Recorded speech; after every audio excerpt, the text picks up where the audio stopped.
Chapter 168. What kind of experience is it to be electrocuted by 1 million volts? Rog has never been electrocuted before, so he doesn't know. But judging from the big man who kept screaming in front of him, it should be a tragic and painful experience. If this big man hadn't been injected with extremis, he wouldn't have to experience this extreme pain now, because the moment he was electrocuted, he would have completely lost his life. However, extremis, which gave him extraordinary power, also brought him extreme pain at this time.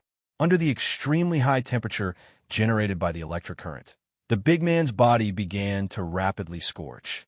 But at the same time, extremis was also constantly repairing his injured body. On one side is destruction, and on the other side is rebirth. The two completely different experiences made the burly man feel as if he was jumping between heaven and hell. If he could, the big man would rather have never been injected with extremis than experience the extreme pain at this time. Rog didn't plan to kill the big man immediately. If he wanted to, he could increase the current by dozens or even hundreds of times at any time. First, give the enemy extreme pain that they can't resist, and then ask the enemy for the information he wants. Although this approach seems a bit cruel, it is very effective. However, Rog obviously overestimated the big man in his hand, or rather, overestimated the extremis developed by Maya Hansen. After being abused by an electric current of up to 1 million volts for more than 10 seconds, the extremis in the big man's body also came to the verge of collapse. To be precise, it was on the verge of self-destruction. After discovering the abnormality coming from the big man's body, Rog kicked open the door of the nearest room, and then took out a flying Thor kunai. At the moment when he kicked open the door, Rog saw a panicked young man and woman hiding in the corner. This woman has a pretty good figure. After seeing the young blonde woman with a flustered look on her face and shivering, a very inappropriate idea emerged in Rog's mind. Although thoughts that shouldn't have appeared in his mind, Rog's empty left hand didn't hesitate at all, and he directly threw out the flying Thor kunai in his hand. Boom! The flying Thor kunai pierced through the glass of the room like a bullet out of a barrel and flew into the air outside the hotel. The flying Thor kunai that broke through the window glass did not fall down like an ordinary item, but under Rog's control, it turned around and flew towards the sky. After the flying Thor kunai flew hundreds of meters into the air, he disappeared into the hotel's passage with the big man. Flying Thor 2. Rog grabbed the flying Thor kunai that was still flying towards the high altitude, and then threw the big man on his right hand. And he himself, under the influence of gravity, he began to fall. The big man's big. Big kunai's kunai. SSS. The fireball only lasted for a short period of a few tenths of a second before completely dissipating, and the night sky returned to its original appearance again. After dealing with this self-destructing desperation fighter, Rog once again threw out the flying Thor kunai in his hand, and then controlled the flying Thor kunai to fly back to the hotel. When he was about to have a close contact with the ground, he teleported back to the hotel with the flying thunder god. He doesn't know if the big man just now was not completely transformed by extremis, or for some other reason, but Rog always felt that the big man was a little different from the desperation fighter in his impression. Except for his self-healing ability and his body's ability to generate high temperatures, he is very weak in other aspects. So weak that he has hundreds of ways to end the battle in an instant. In his memory, Killian, who was also transformed by extremis, was a fierce man who could tear Tawny's several sets of Iron Man armors with his bare hands. Furthermore, even though he had endured the self-destruction of Mark 42's prodigal son, he still hadn't lost his life. Compared with Killian, the big man just now was not a little weak. Of course, this may also be because people's physiques are different from each other. Rog once heard that there was once a junior high school student surnamed Lou who fought with more than 20 people with knives for 75 minutes, and then ran for more than 30 kilometers in one breath. Although he didn't know this junior high school student, since a junior high school student can do this, it shows that the physiques between people can't be generalized. Not to mention that there's also a person who can predict the shooting position in extreme anger, avoid 30 rifle bullets without any injuries, and finally disarm with a punch. As for other things like slide shovel killing tiger, gravity kick killing bear, cross breaking bear's arm, back throwing strong man, etc., it seems to be quite common. Times have really changed. Roger tossed these messy thoughts to the back of his mind and returned to the room where Little Pepper and Maya Hansen were staying. He said, "That man has been dealt with, but we'll have to change hotels." Both Little Pepper and Maya Hansen were not surprised by this outcome. If Rog couldn't take care of that man, then it would be a surprise. Although it did not cause much damage to the hotel, the appearance of the man still caused a lot of trouble to the hotel guests. For example, the hotel's fire system was still spraying water wildly. But these were all small problems. With Little Pepper's current status and ability, dealing with this kind of thing was not much more difficult than asking the housekeeper to make breakfast. Dozens of minutes later, Rog and the other two appeared in a famous five-star hotel in Los Angeles. Although Maya Hansen was still an enemy, Little Pepper still booked a room for her alone, not worried that she would run away or do something she shouldn't do. Anyway, Rog was here, and even if there was a problem, Rog would solve it. After witnessing Rog's battle with her own eyes, Little Pepper had more and more trust in him. But this time, Rog obviously did not care about Maya Hansen. Now, he was using the exclusive service provided by his American Centurion Black Gold card. First, he asked them to get him a set of high-end clothes and matching shoes. Then, he asked them to get him an off-road vehicle with excellent performance. In the end, he asked them to arrange for two beautiful blondes to be his guests. This evil capitalist society. The night passed in the blink of an eye. Before Little Pepper and Maya Hansen woke up, Rog left the hotel alone and began the next step of his plan. Of course, before he left a letter for the hotel staff and asked them to hand it to Little Pepper when she woke up. As for Maya Hansen, it was impossible for her to hurt Little Chili Pepper, who was already on guard against her. And just in case, he deliberately summoned the Punisher and asked it to secretly protect Little Pepper. Chapter 169. After leaving the hotel, Rog drove directly to Tawny's seaside mansion. He now has the extremist formula, but he still needs a highly intelligent person who can perfect the formula and self-destruct the defects. Since a high IQ is mentioned, it must be Tawny. If you have any difficulties, look for Tawny. After a night of investigation, the police and firefighters near Tawny's mansion have left. Only the staff cleaning up the ruins and a small number of police officers maintaining order are still in the ruins of the mansion. Using the hypnotic ability of Sharingan, Rog easily came to the interior of the mansion and came to the Tawny studio at the bottom. The reason why he came back here was because he wanted to find a person here or a super advanced artificial intelligence. Judging from the degree of destruction, Tawny's mansion can be regarded as completely destroyed. Even the ruins are only left with the part connected to the mountain. But in fact, the most important things in Tawny's mansion were not damaged in the slightest by Mandolin's attack.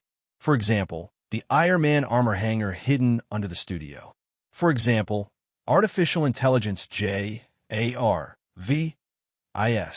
After dispersing the staff who were cleaning up the ruins, Rog said to the air, JRS, I know you can hear me, come out. After waiting patiently for a few seconds, he heard a voice coming from the ground. I'm sorry, Mr. Rog, but I can only talk to you in this way now. JARVIS. Voice is as usual, except that it is a little weak because of the distance and the steel gate of the hangar. But this is normal. After all, the only equipment that can make JARVIS make a sound are the Iron Man armors in the hangar. It doesn't matter. Give me a way to contact you and Tawny at any time, or you can directly hack in my mobile phone. I know you can do this. Before Sky joined the company, Rog did not have the habit of carrying a mobile phone with him, because it was very unsafe and there was a danger of revealing his whereabouts at any time. But ever since the hacker genius Sky joined the team, everything had changed. With the anti-intrusion program specially written by Sky, the security of the mobile phone has improved by more than a little. Yes, sir. Please wait a moment. It had to be said that Sky's anti-intrusion program was indeed very good. Even in the face of JARVIS's invasion, this program still persisted tenaciously for more than 3 minutes before it was completely broken through by JARVIS. Mr. Rog, the contact information has been entered into your phone. Number 1 is Mr. Stark's contact information, and number 2 is Mark 42's contact information. You can contact me through Mark 42 at any time. Thanks, Jarvis. After getting the contact information for Tawny and JARVIS, Rog went straight back to the off-road vehicle and called Tawny. After more than 10 minutes of conversation, they roughly understood the other party's current situation.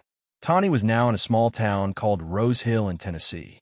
Here, he found a first explosion that was suspected to be caused by Mandolin and obtained some information.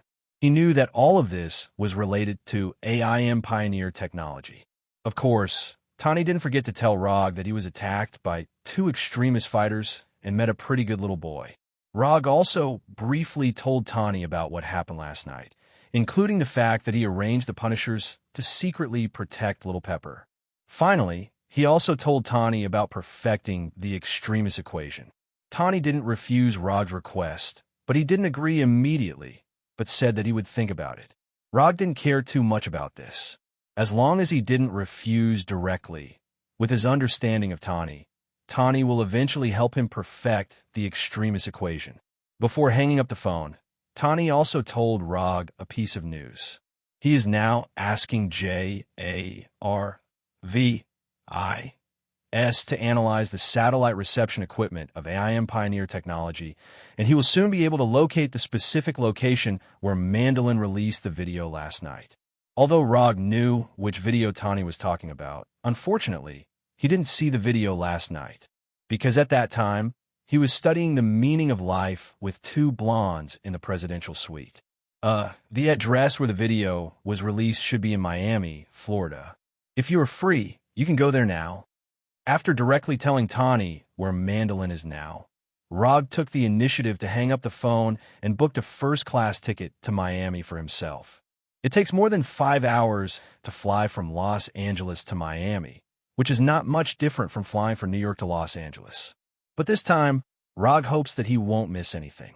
Last time, he missed the scene where Mandolin attacked Tawny's mansion. More than 7 hours later, Rog saw Tawny wearing a red children's watch, a black hoodie, and a black backpack behind Mandolin's villa. Your new style is quite unique. Compared to Tawny's previous outfit, he now looked particularly down-to-earth and approachable. He didn't have the aura of a playboy or a super rich man at all. This is also a limited edition. It's my friend's sister's. Tawny didn't take Rog's teasing to heart at all and said with a serious face, "Where's your battle suit? You're not planning to use these to attack the villa, are you?" The people inside are armed with real guns and live ammunition. Glancing at Tawny's equipment, Rog had to admire Tawny's courage. "Don't underestimate these things. I made them myself." Tawny replied confidently, "You're the boss. You have the final say." Although the equipment on his body was slightly rough, the things made by Tawny himself were never bad. "I haven't seen you for a while, and you've started wearing contact lenses. Why don't you do a manicure too?" Tawny began to fight back. "These are not contact lenses. These are real eyes." This is the attitude that Tawny should have, and Rog nodded with relief. "Don't talk nonsense. Do you want to do it, or should I?" Tawny pointed to the guards in the villa and said, "You're so well prepared. It would be unreasonable if I don't let you do your best. You're the main attacker, and I'll assist you." After deciding on the division of labor, Tawny didn't want to continue arguing with Rog. He quickly ran to the wall of the villa and climbed over the wall with a completely fluid movement. Iron Man was forced to use his physical body. It's not easy. Roger followed closely behind Tony to prevent Tony from accidentally dying to a bullet that came out of nowhere, as it was his first time fighting with his physical body. Chapter 170. Although Tawny's movements are a little rusty, his efficiency is not low at all when it comes to real action. Nail gun, taser, homemade grenade, electric shock gloves, all kinds of gadgets made by Stark himself played a good role, allowing Tawny to smoothly enter the interior of the villa without alarming too many guards. I didn't know that you had specially trained. Rog has always kept a distance of about 2 meters from Tani, protecting Tani while observing Tani's fighting skills. Without the Iron Man armor, I am also Iron Man, Tani replied with great confidence. Perhaps it's because he's too confident, or maybe it's because he lacks experience in close combat. Tani didn't find out that the guard who was stunned by him was only stunned for a few seconds. Tani didn't notice the awakening of the guard, but Rog wouldn't make such a low-level mistake like him. Sneer. Just as the guard pulled out the pistol from his waist, a flying Thor kunai flew in front of him like lightning and cut his neck directly. At the moment when he killed the guard with the flying Thor kunai, Rog also used body flicker to come behind the guard and grab the guard who was about to fall forward. You are too careless. It was not until this time that Tani discovered that the guard had woken up. He has more fat in his body and has a higher electrical resistance, so he woke up faster. Although Tani's words sound reasonable, there's only one main meaning, that is, the guard woke up so quickly, not because the electric shock gloves he made are not good enough. It makes sense. Rog did not refute Tani's explanation and silently put down the body in his hand. Except for this little episode that was beyond Tani's expectations, the next action was extremely smooth. Tani and Rog successfully came to Mandolin's exaggerated bedroom. Tani, with a gun in his right hand, carefully came to the bed and then lifted the quilt on the bed.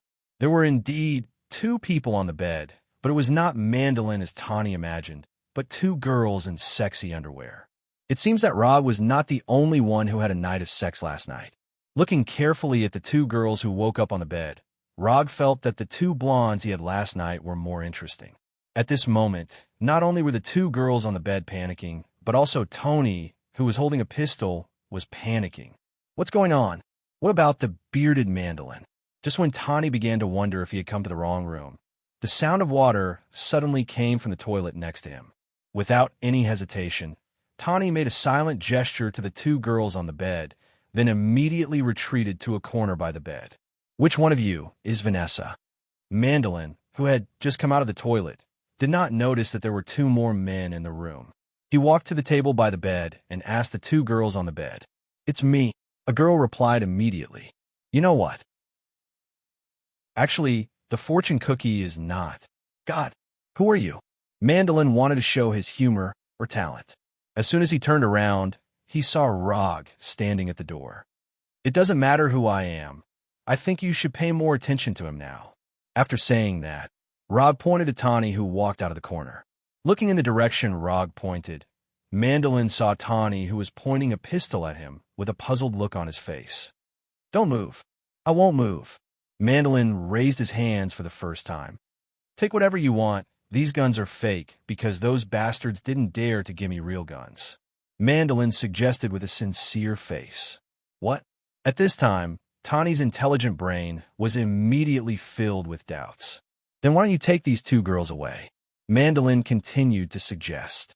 Enough. You are not Mandolin. Where is the real Mandolin? After saying that, Tani angrily pulled the pistol sleeve, expressing his determination to shoot at any time. Where is he? Where is he? Tani roared angrily at Mandolin, and now he felt like a monkey being teased in a circus. He is here, but he is not here. Under Tony's aggressive questioning, Mandolin began to explain the ins and outs of everything that had happened. My name is Trevor Slattley. After listening to the fake Mandolin, Tani finally figured out the truth of the matter. Just as he was about to turn his head and ask Rog for his opinion, he found that Rog had already left the bedroom.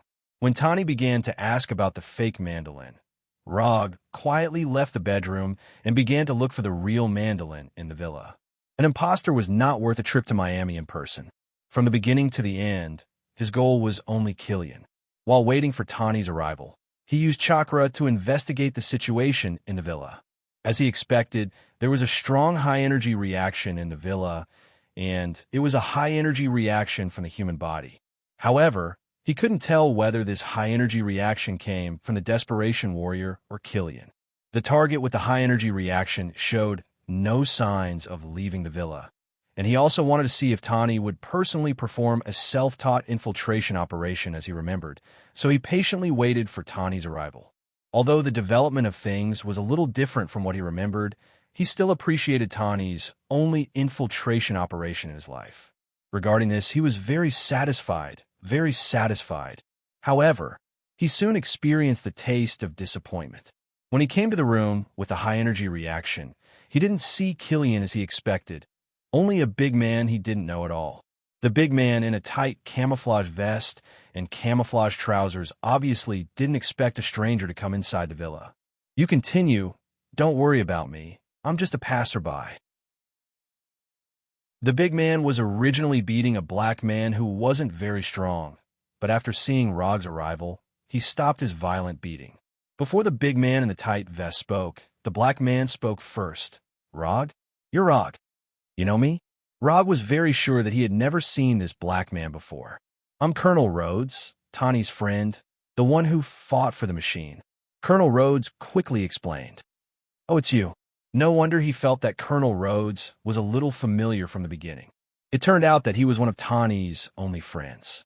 Just as Rog was about to rescue Colonel Rhodes, fierce gunshots and explosions suddenly sounded in the villa. Chapter 171. With the sound of gunshots and explosions, the big man in tights who was beating Colonel Rhodes also decisively attacked Rog. The big man in tights didn't know Rog, and he didn't care who Rog was. Intrude or die. This was the only thought in the mind of the big man in tights. When the big man in tights rushed towards himself like a cheetah, Rog slowly took out the flying Thor kunai. Rog's action of taking out the flying Thor kunai was not fast at all, and even Colonel Rhodes, who was tied to the iron frame, could see it clearly. But for some reason, when the big right palm of the big man in tights was about to grab Rog's neck, the flying Thor kunai stabbed the big man's palm first. Sneer!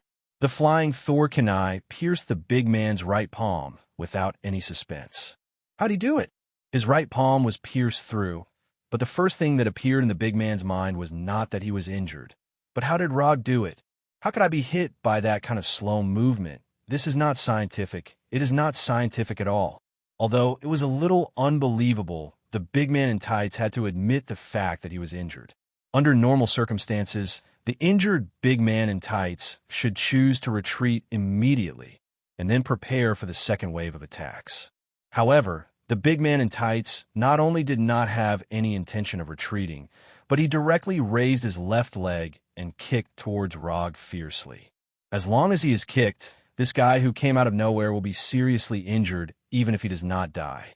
The big man in tights is full of confidence in the power of his kick. And with the existence of extremists, he can completely ignore the injury on his right palm. Not to mention that it was just pierced. Even if his entire right palm was cut off, he could still grow it back. He doesn't know if people with super recovery power will more or less have some extreme ideas. This was the case with Dr. Lizard before, and now the same is true for the big man in tights. Moreover, in Rog's memory, there was a man who liked to wear red tights and carry 2 swords on his back. He relied on his immortal body and walked back and forth on the edge of death all day long. Seeing that the man in tights was about to kick his lower abdomen, Rog was still recalling a certain despicable character. Because of his wild thoughts, the man in tights successfully kicked his body with his left leg. Then it directly passed through his body. There was no tangible feeling. This is fake. The tights man had just reacted when Rog, who was in front of him, turned into a flock of crows and flew in all directions. Sharingan Jinjutsu. At the moment when the man in tights attacked him, Rog quietly cast an illusion on him, and at the same time, enveloped Colonel Rhodes. From the beginning to the end, the man in tights had only been attacking the illusions he had left behind. As for the injury on the burly man's right palm, of course, it was just an illusion. Using slow to fight fast, using soft to break hard.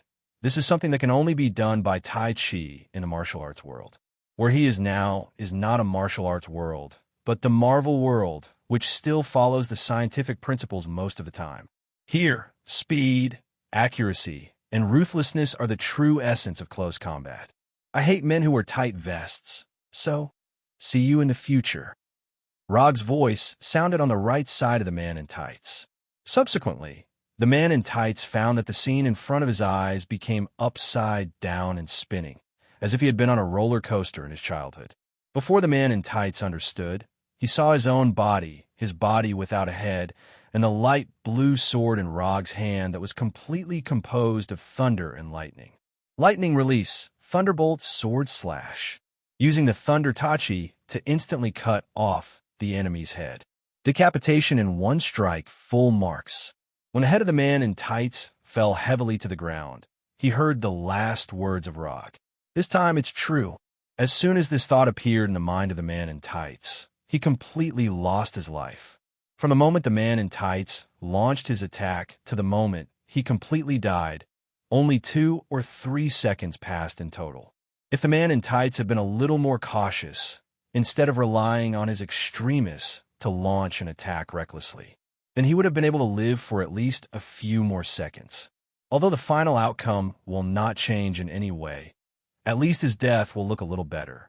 After quickly defeating the man in tights, Rog put down Colonel Road, who was tied to the iron frame. "Thank you. If you hadn't come, I might have been killed by this guy." Colonel Road wiped the blood from the corner of his mouth and thanked him sincerely. "You're welcome." Saving Colonel Road was a matter of convenience, and the main reason was that it didn't take much effort. "Can you contact Tani now? They took my battle suit. We must stop them immediately." Although Colonel Road didn't know what they were going to do with the war machine, he was sure that it was definitely not a good thing. "Tani is outside now. You can talk to him directly." When Rog and Colonel Road found Tani again, Tani was wearing part of the battle suit and fighting fiercely with the guards in the villa. Even though there were only a few parts of the battle suit on his body, Tani still exerted a lot of combat power, and he alone suppressed all the guards who came forward. It seems that he is having a good time. Now that they have seen it, Rog and Colonel Road certainly won't let Tani fight against all the enemies alone. After more than a minute, the villa with continuous gunshots and explosions returned to its previous calm state. After returning to the fake Mandolin's bedroom and torturing the pompous old man again, they got a piece of information related to the vice president.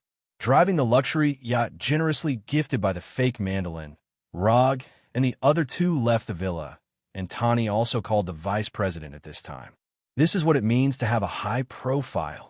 Tony Stark was the only one who could make a call to the vice president so easily. After talking to the vice president, Tani and Colonel Road finally understood why Killian had to take away the war machine. The Trojan horse stratagem, a plan that was born thousands of years ago, but is still very effective today.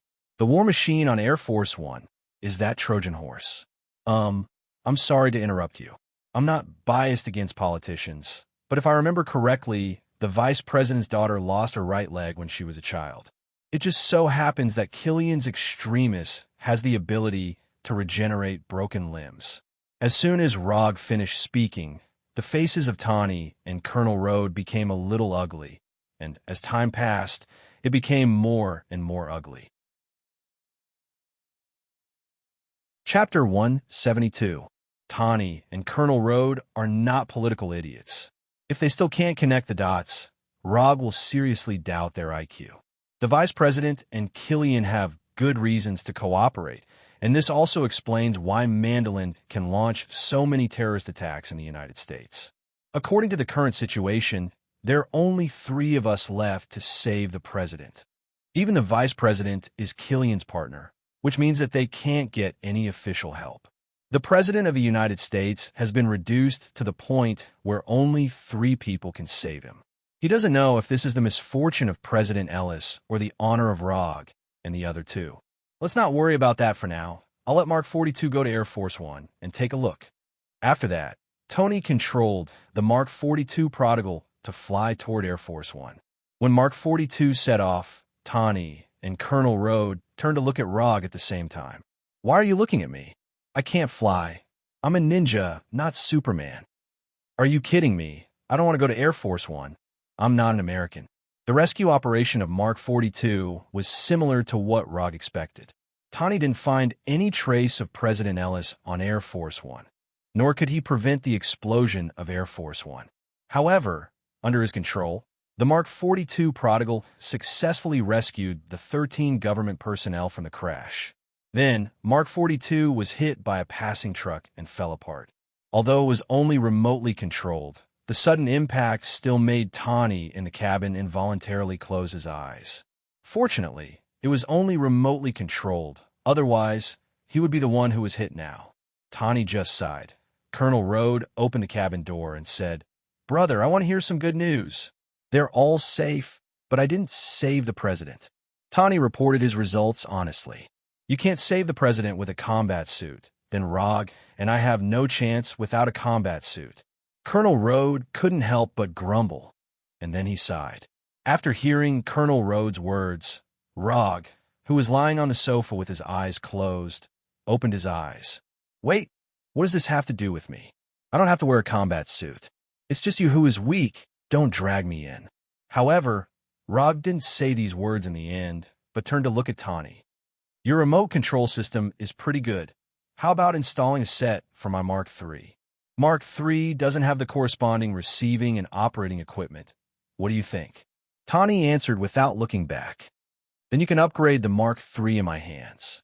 For example, change the energy system, weapon system, and operating system to the Mark 42. A free commission for upgrade. Do you want to think about it?" Although Roger would not wear the Mark III in battle, it did not affect his intention to upgrade it. Even if the new is the new model, the old model is the new model is the old model, then you might as well ask for a set of Mark 42. "I don't mind, as long as you're willing." Tawny is now more and more regretting why he took Mark III as a stake in the battle. It's all because he was too young and fell into Rog's trap. The longer he knows Rog, the more Tawny feels that Rog was premeditated to seduce him. Whether it was the appearance of Mark III or the words he said later, it was all to deceive Mark III in his hand. Every time he thinks of this, Tawny still has some faint heartache. Mark III fell into the hands of a person who doesn't know how to cherish it at all. According to JARVIS's observations over the years, the set of Mark III in Rog's hand has never sent back a starting signal. This also means that Rog purely regards Mark III as a decoration. One of the proudest works in my life is actually regarded as a decoration. This is simply, forget it, don't think about it. It's easy to get angry if you think too much. Tawny glanced at Rog with a slightly angry look, then gave JARVIS the order to execute the robot party and let JARVIS begin to locate the signal of the war machine. The prototype of the war machine was the Mark II originally built by Tawny. Although it was modified later, it was also modified by AI and Pioneer technology. But this didn't affect JARVIS's precise location of the war machine signal. It didn't take long for JARVIS to locate the location of the war machine, a port in Fort Lauderdale. It was only a few dozen kilometers away from Miami, which was not very far. Not long after nightfall, Rog and the other two sailed from Miami to the port where the war machine was located. The president is now wearing the war machine and hanging above the oil tank. They are going to burn him to death. After moving forward secretly in the port for a while, Colonel Road was the first to discover President Ellis. A Viking-style funeral, a public execution. Tawny immediately guessed Killian's intention. At this time, Tawny was not wearing the latest Mark 42 armor. The Mark 42, which was knocked apart by the truck, was still trying to assemble itself. Yes, burned to death by oil.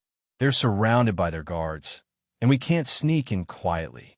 After observing the surrounding situation, Colonel Road said helplessly, "Have you forgotten that I'm a ninja? Infiltration is my specialty." Although Rog has told them more than once that he is a ninja, they don't know why they always ignore this point. You know, he is the only serious ninja in the world who can use mysterious ninjutsu. Ninja? Sneak in? Colonel Road and Tawny looked at each other tacitly, then shook their heads at the same time. They don't know if other ninjas are good at sneaking, but Rog is definitely not the kind of ninja who is good at sneaking. And in their view, Rog is not a ninja at all. In order to prove my level of sneaking, And at the same time, to correct your wrong ideas, I need to personally demonstrate what a ninja's sneaking method is. As soon as the voice fell, Rog disappeared directly in front of them, leaving only a weak light blue current. In fact, whether Tani agrees or not, he will use his own way to sneak in. Because in this port, he sensed a high-energy reaction signal that was so strong that it can't be ignored. Kyrian, I've finally found you. Just as Tani and Colonel Road were looking for Rog's trace, a huge thunder suddenly sounded and instantly spread throughout the port. Right on, lightning palm. Of course, it was Rog who made this amazing thunder sound. And in order to make this thunder sound strong enough, he used right on, lightning palm to the extreme for the first time. Chapter 173. What is he doing? Is he crazy? Tani and Colonel Road were used to big scenes, but Rog's operation still made them confused. Didn't he say he was going to sneak in? Didn't he say he was going to hide his whereabouts? What kind of sneak is this? What's the difference between this and knocking on the door? Looking at Rog, who pointed his palm directly at the night sky and continued to release lightning, Tani and Colonel Road suddenly regretted working with Rog. But they soon discovered the benefits of Rog's amazing operation. There were originally a large number of guards gathered around President Ellis, guarding every corner and passage. But with Rog's grand entrance, the tight defense circle built by these guards had a lot of loopholes. As long as one wasn't deaf or blind, they could see Rog standing on the main road with lightning constantly released from his palm. The guards quickly adjusted their positions and aimed their guns at Rog on the main road. As long as Killian gave the order, the dozens of guards present could instantly turn Rog into a hornet's nest. Tani and Colonel Road didn't speak.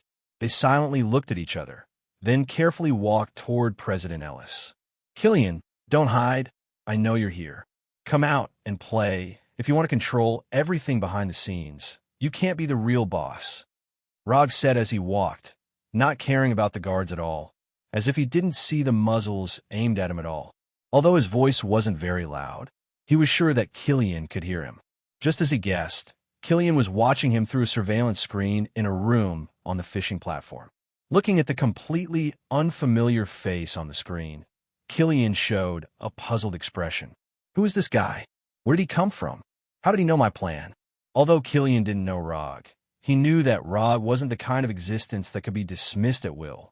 Rog's Thunder Palm, just released, left a very deep impression in his heart, and it also made him think of someone not to be trifled with. No, he couldn't be the Masked Man. The Masked Man had always been active in New York, and I had never provoked him. There weren't many people who could release lightning, including the fact that he knew Tony Stark. The Masked Man was the only one who could do it. However, Killian still didn't think that Rog was the Masked Man in the Avengers. There was no three-tomo mask, no Kusanagi sword that released lightning, and no unreasonably large round fan. Most importantly, his eyes were completely different from the Masked Man's. Although Killian had no intention of provoking the Masked Man, it didn't mean that he would ignore his investigation. After pondering for a few minutes, Killian finally left the room and decided to meet Rog face to face. Just as Rog had said, he had always been hiding behind the scenes and had no way of becoming the real boss. Moreover, he also needed to prove to his subordinates his strength as the boss. After leaving the room, Kyrian came to a high-altitude corridor in front of Rog and looked down at Rog. Who are you? Killian didn't signal the guards to shoot, nor did he let the other desperados attack Rog. Instead, he asked for Rog's name. I'll know when you win. Rog didn't intend to reveal his identity. Although he didn't wear a mask to hide his identity, it didn't mean that he would tell Killian his name. In that case, go to hell. After saying that, Killian raised his right hand and waved it gently. After seeing his gesture, the guards who had already pointed their guns at Rog didn't hesitate and directly pulled the trigger. Bang, bang, bang, bang, bang. Fierce gunshots sounded in an instant, and bullets flew toward Rog like a storm. Except for a few monsters with abnormal physiques, not many people could withstand so many bullets with their flesh. Rog's Thunder Palm was amazing, but no matter how you looked at it, his body didn't look like the kind of monster body that could withstand bullets. Rog indeed couldn't resist the bullet attack, But the problem was that he didn't have to resist these bullets at all, because these bullets had no possibility of hitting him at all. He didn't directly use the body flicker technique or fly, Thor, to avoid these bullets, as he was good at in the past. Instead, he stayed in place and let the bullets fly toward him. Lightning release, Thundercoat protection. At the moment when the guards fired, Rog also used the only lightning release defensive ninjutsu he had developed. Thundercoat protection was a defensive ninjutsu that he developed based on the electric net defense of the Electric Man in New York Square and the principle of ninjutsu, lightning release, Thundercoat protection. Whether it was a long-range attack or a close-range attack, Thundercoat protection can play an amazing effect. Hundreds of bullets came near Rog one after another, and then were blocked by the invisible Thundercoat. The metal bullets instantly disintegrated and then completely dissipated. When he wasn't facing an attack, the lightning cloak was like an invisible barrier. Only at the moment of the attack would the invisible lightning cloak ripple, revealing its existence. Gunshots kept ringing, but no bullet could penetrate the defense of Thundercoat and cause damage to Rog. Roger stood on the main road like a target, allowing the guards to attack him. At the same time, he used his actions to silently mock them for their weakness. Even if I stand here motionless, you can't hurt me at all. You're just ants. It didn't take long for the sound of magazines being emptied, and the gunshots weakened and finally disappeared completely. Kyrian, it seems that I have overestimated you. I thought that you would be more domineering after being transformed by extremists. I didn't expect that after so many years, you were no different from the coward standing on the roof 13 years ago. Rog mocked Kyrian presumptuously. He wanted Kyrian to be angry, the angrier the better. The angrier Kyrian is, the more fun he can have.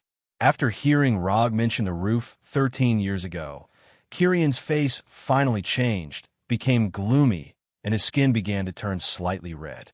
That day was the day that changed his life, and it was also his most humiliating day. Kyrian didn't speak, but silently took off his suit jacket and then jumped down from the high-altitude aisle and landed directly on the main road. Although he has been transformed by extremists, he will still be injured if he jumps from this height. However, he doesn't care about this. Extremists will repair the injuries on his body, and all he needs to bear is the pain.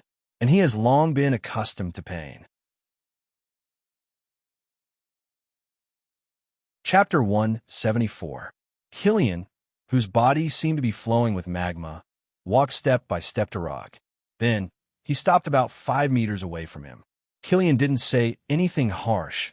His face was gloomy, and his eyes were fixed on Rog. Looking at Killian, who had become completely serious, Rog also became eager to try. Since he studied Electric Man Max from the inside out and developed several brand new lightning release ninjutsu, he has been waiting for an enemy who can let him use these lightning release ninjutsu to his heart's content. There is no such enemy in the safe city of New York, so after knowing that Tawny was officially fighting with Mandolin, he immediately rushed to Los Angeles. For him, Killian is the prey he has been longing for a long time. As for extremists, it's just a side gain during the hunting process. Just as Killian and Roger were confronting each other, gunshots rang out from the harbor again. Looking in the direction of the gunshots, Rog saw Tawny and Colonel Road being suppressed by the guards behind a small container. The situation of the two of them looked bad, but Rog had no intention of rescuing them. In other words, they didn't need Rog's rescue. Before departure, Tawny gave J.A.R.V.I.S. an order for a robot party, and now Tawny's party partners finally arrived at the party. Not long after the gunshot sounded, more than 30 light spots appeared in the night sky and quickly flew to the port. These light spots quickly came over the port, showing their true appearance and forming a standard circle. Mark 8 to Mark 41. Tawny's Mark series Iron Man suits built after the battle in New York, except for Mark 42 who has not arrived yet. All of them appeared. Tawny's robot party has officially begun. Did you see that? Your plan had no chance of success from the very beginning. You underestimated Tawny Stark. Rog said to Killian unhurriedly, "As long as I can keep all of you here, I'll be the one laughing in the end." As soon as he finished speaking, Killian burst forth with a speed far beyond that of an ordinary person. He quickly arrived in front of Rog and struck his lava-like right hand directly at Rog's heart. Bang! Rog didn't dodge, nor did he use the thunder cloak to protect himself. Instead, he raised his right hand wrapped in chakra and grabbed Killian's right fist. After the transformation of Extremis, Killian's physical fitness has reached an amazing level. Especially when Extremis is stimulated, his magma-like right fist can instantly penetrate a steel plate. Even the Iron Man armor carefully built by Tani can't stop the high temperature of his right fist that is enough to melt steel. However, the high temperature that could instantly melt steel into molten iron did not cause any damage to Rog's right palm. The light blue chakra wrapped in Rog's right hand not only gives him stronger strength, but also isolates the high temperature emitted by Killian's right fist. You want to burn through my chakra with high temperature? Try again in your next life. Seeing that the situation was not good, Killian just wanted to withdraw his right fist, but Rog suddenly turned his palm into a claw and firmly grabbed Killian's fist. You want to leave? It's not that easy. Lightning release, lightning palm. With a thought, bolts of lightning appeared on Rog's right hand. Before Killian could do anything, more than a dozen lightning bolts as thick as a wrist shot out wildly from the palm of Rog's right hand. Boom! A violent thunder that was no weaker than the previous one sounded, and Killian, who was red all over, was sent flying like a bullet out of the barrel. The lightning released by lightning palm instantly broke Killian's right arm, and at the same time left a few fist-sized holes in his magma-like body. Before Killian, who was sent flying by lightning palm, landed on the ground, his lost right arm and the hole in his body began to quickly repair with the help of Extremis. These injuries can't defeat me with Extremis. The final winner must be me. Just as these thoughts emerged in Killian's mind, he saw Rog's right hand again. Lightning body flicker. Rog instantly appeared in front of Killian. How can he be so fast? Killian was destined not to get the answer he wanted, and now he was not qualified to consider these questions. Rog's right hand, which had just released lightning palm, grabbed Killian's neck. Lightning discharger, 30 million volts. Hundreds of electric currents visible to the naked eye instantly enveloped Rog and Killian in his hand, and the blazing electric light made the entire port as bright as day. The pain was indescribable. Every inch of his skin was an excruciating pain. Destruction and rebirth emerged at the same time in Killian's body. When dealing with Killian's men, 1 million volts was enough to decide the outcome. But in the face of Killian, the most highly modified Extremis fighter, 30 million volts of terrifying current still couldn't kill him with a single blow. The gap in strength between his men and his boss was vividly displayed. What surprised Rog even more was that even in such a painful situation, Killian still gritted his teeth and did not let out a scream for mercy. Although they were in different positions, Killian's terrifying endurance still made Rog involuntarily admire him. It's nothing to be cruel to others. Being cruel to yourself, that's a real ruthless person. As for Killian, he was a cruel wolf who was even more powerful than vicious. If their identities were reversed, Rog admitted that he couldn't do this. Even when intense pain filled his entire mind, Killian still did not give up his plan to fight back and attacked Rog directly with his remaining left hand. Even if I die, I will bite off a piece of your flesh. Killian's determination is indeed very moving, but the gap is the gap. Lightning evasion, lightning cloak protection. Killian's swinging left hand did not hit Rog as expected, but was blocked by Rog's invisible lightning cloak. In front of Killian's left hand, a ripple of more than 10 centimeters appeared. This ripple seemed to be only a few millimeters thick, but it was like a natural barrier blocking Killian's left fist. The 30 million volts of current from the discharger continued, and so did Killian's pain. His right arm, that could only be healed in a few seconds, was not completely healed due to the constant damage from the current. From the looks of it, Killian had no chance of winning, but he still did not give up. He suddenly opened his mouth, and a flame gushed out from his mouth, attacking Rog, who was right in front of him. Unlike his left fist, This sudden flame successfully broke through the invisible lightning cloak and arrived in front of Rog. However, this flame did not hit Rog's body in the end. The light blue chakra enveloped Rog's entire body, completely isolating him from the flame. Killian finally saw the full appearance of lightning evasion, lightning cloak protection through his own efforts. Chapter 175. If this ninjutsu could only defend against physical attacks such as bullets and fists, then this ninjutsu would not have become the only lightning-released defensive ninjutsu developed by Rog. Rog is an adult, and for an adult, there is no choice but to take them all. Whether it is a physical attack or an energy attack, the lightning cloak can defend all of them. The outer layer of the lightning cloak, which is invisible to the naked eye, is mainly responsible for defending against physical attacks. Inside the lightning cloak, there is a layer of chakra armor that specializes in defending against energy attacks. The lightning cloak plus the chakra armor is the real lightning release, lightning cloak. Lightning palm, lightning discharger, lightning sword draw, and lightning cloak. This is the scientific research result obtained by Rog after carefully studying Electric Man Max. The flame spewed out by Killian only lasted for a few seconds before dissipating. Before the flames completely dissipated, Killian already knew that his flame attack still did not cause any damage to Rog. The gap is too big. Killian, who was constantly eroded by a strong electric current, showed a helpless wry smile. All the counterattacks were declared a failure. Killian couldn't help but think of the night 13 years ago again. The night when everyone was celebrating while he tasted the pain alone on the roof. However, even in this desperate situation, Killian still has no intention of giving up. He still has one last trick, an attack that can only be used once in a lifetime. Self-explosion, pushing Extremis to the extreme, overheating himself, thereby creating a terrifying self-explosion with a temperature as high as thousands of degrees. This kind of overload self-explosion was originally a flaw that Extremis had not been completely perfected. But at this time, it became Killian's last trump card. Although he will definitely die after self-explosion. But now he obviously won't care about this. Instead of being electrocuted alive, it is better to take the initiative to self-destruct. At least in this way, he can die with more dignity. Rog noticed that Killian wanted to self-destruct.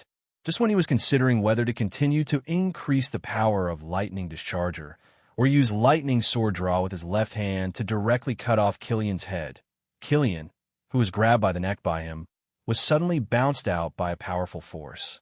This sudden attack was not directed at Rog, but directly at Killian in his hand. However, what really surprised him was not the sudden appearance of this attack, but the power attribute of this attack. Is this gravity? Rog has never fought with an enemy who can control gravity, so he is not very sure whether this attack comes from gravity or not. Killian was sent flying by this attack that came out of nowhere.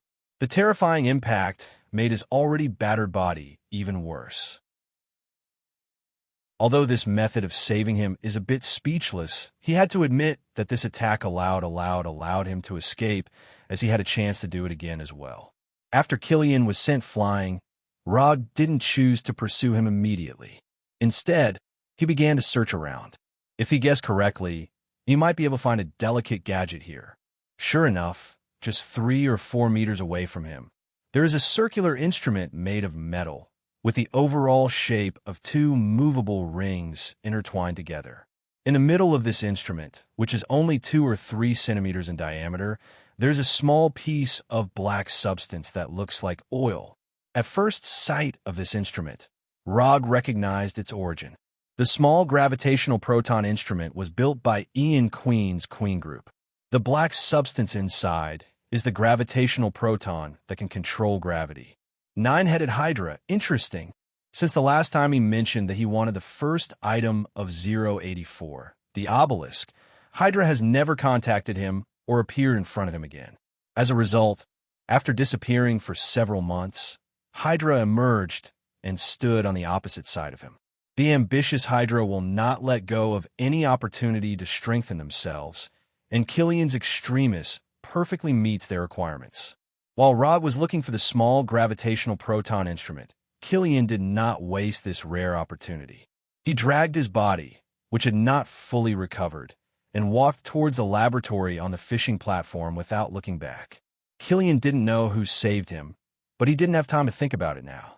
When Rog silently put away the small gravitational proton instrument in his hand, Killian had already run to the door of the laboratory and then disappeared from his sight. Logue did not care about Kirian. No matter what, Kirian would not be able to escape from him tonight.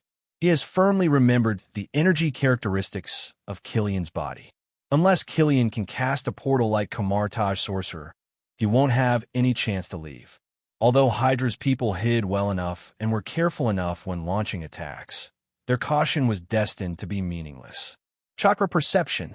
Rog instantly confirmed the location of everyone on the dock. Excluding Killian's men and Colonel Tani Road, the rest are naturally Hydra's people. As for whether these life energy signals will be ordinary people on the dock, this is a question that doesn't need to be considered at all. No ordinary person will stay on the dock at this time, unless he has some ulterior motives. 3 people in a team, a total of 9 people. After determining the number and location of Hydra, Rog suddenly had a small plan. When dealing with Electric Man, he deliberately exchanged 2 ninjutsu for Symbol Seal and King Kong Seal from the system. But because of Electric Man's disappointment, he didn't use King Kong Seal. However, at this time, he suddenly had the idea of using King Kong Seal. There are a total of 9 people, so 9 chains are enough. With a thought, 9 golden chakra chains emerge from Rog's back, flying behind him like 9 tails. The number 9 has a different meaning for ninja. 9 symbolizes cheating and strength.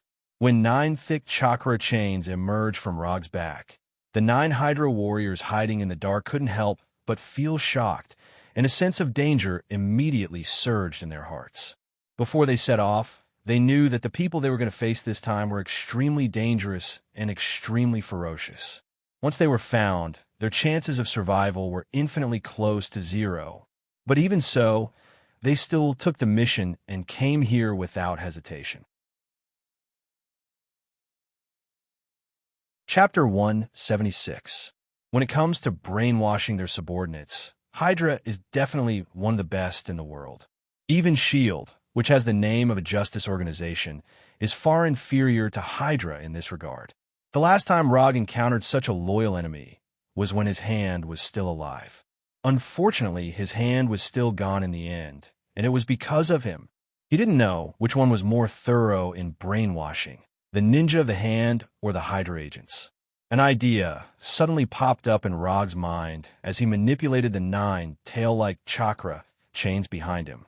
Although he didn't know where his thoughts were at this time, the 9 golden chakra chains attacked 9 enemies in 3 different directions like lightning.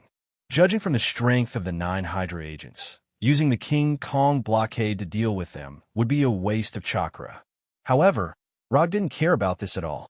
I have a lot of chakra. I don't care, I'm happy to waste it. Second last amount of chakra is enough for him to waste it unscrupulously. Although squandering is shameful, it can bring pleasure.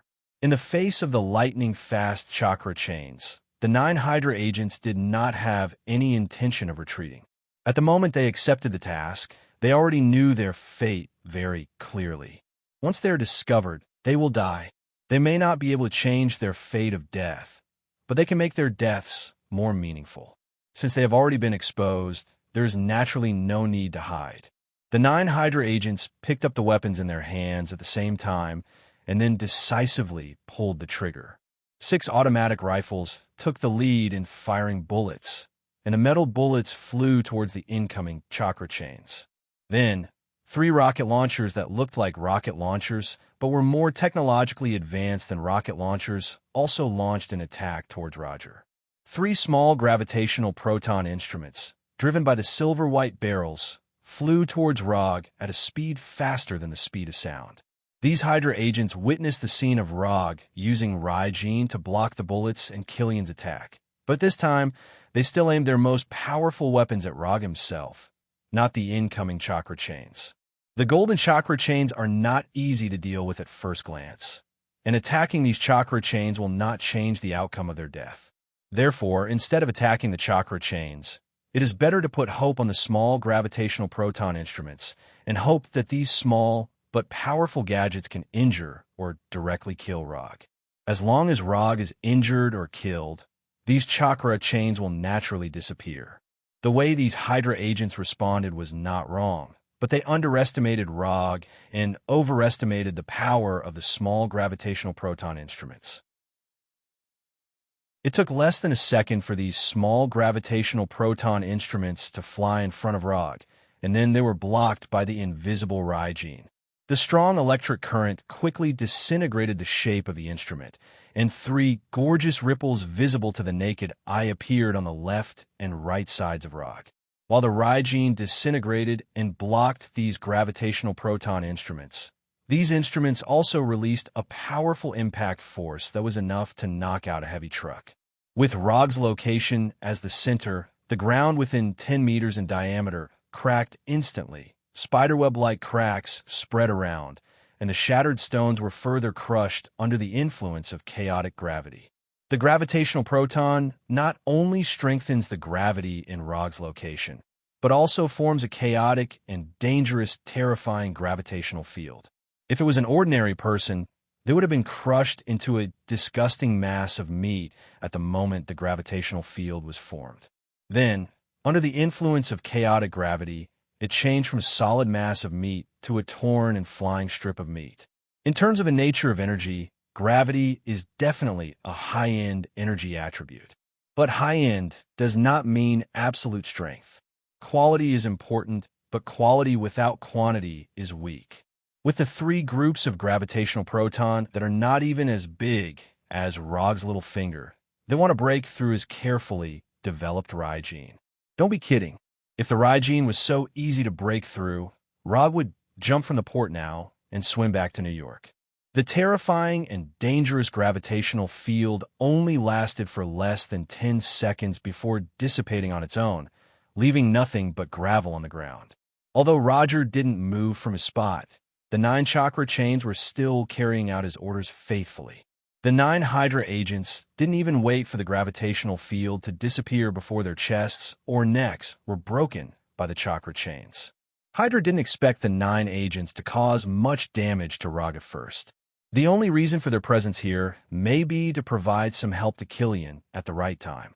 If Hydra really intended to cooperate with Killian to eliminate Rog here, the people they sent would never be the only 9 ordinary agents who have not been strengthened.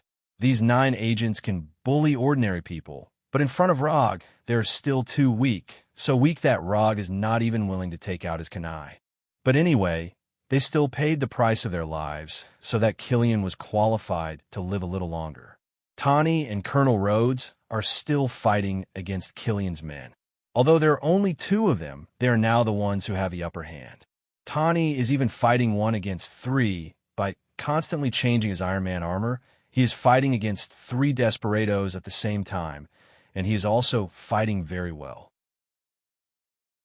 As for the unlucky President Ellis, he is still hanging high above the oil tank at this time. Colonel Rog is quickly approaching President Ellis with the help of his Iron Man armor, trying to rescue him and retrieve his war machine. After roughly observing the situation of Tawny and Colonel Rhodes, Rog looked at the laboratory on the fishing platform.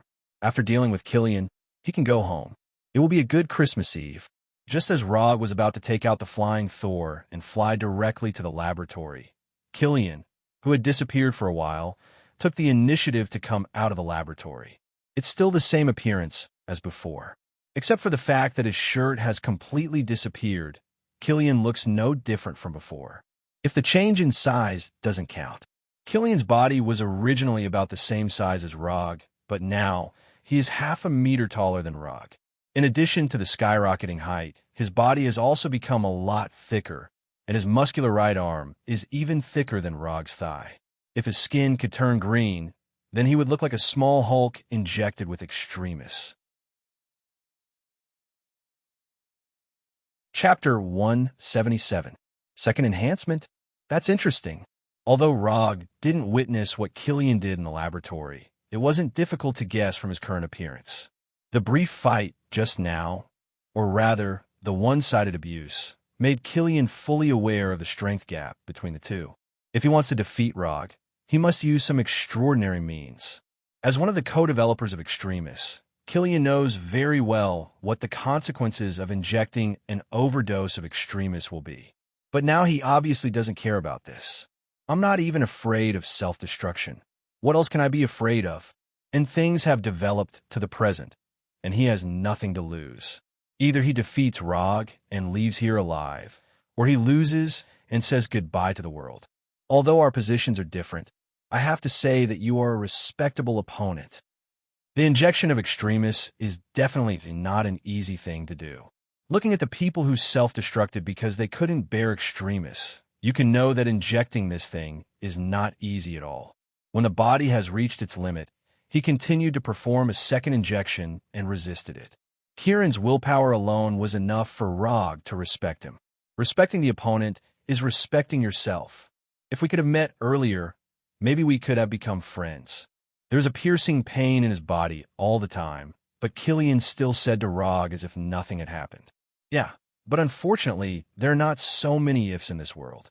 As soon as his voice fell, Rog entered the lightning release chakra mode. The second round officially begins now. Looking at Rog, who was wrapped in a light blue chakra coat and was surrounded by white lightning, Killian did not hesitate and ran directly towards him. The second injection of Extremis not only greatly changed Killian's figure, but also gave him strength, speed, and energy far beyond his previous strength. The energy intensity in his body is dozens of times stronger than before, and his overall strength has undergone a qualitative change. If he was like a small fire made of branches before, then now he is a towering tree drenched in oil and burning crazily. At his current burning speed, even if Rog ignores him completely, he will directly exhaust all his energy and vitality in more than half an hour, and finally die of exhaustion. This half an hour is the peak state of Killian's life. Facing Killian, who was running wildly, Rog did not retreat, nor did he dodge, but he also met him head-on. Sometimes, a man's battle is a simple and rough one. Boom! Roger's right fist wrapped in chakra, and Killian's right fist fiercely collided with each other.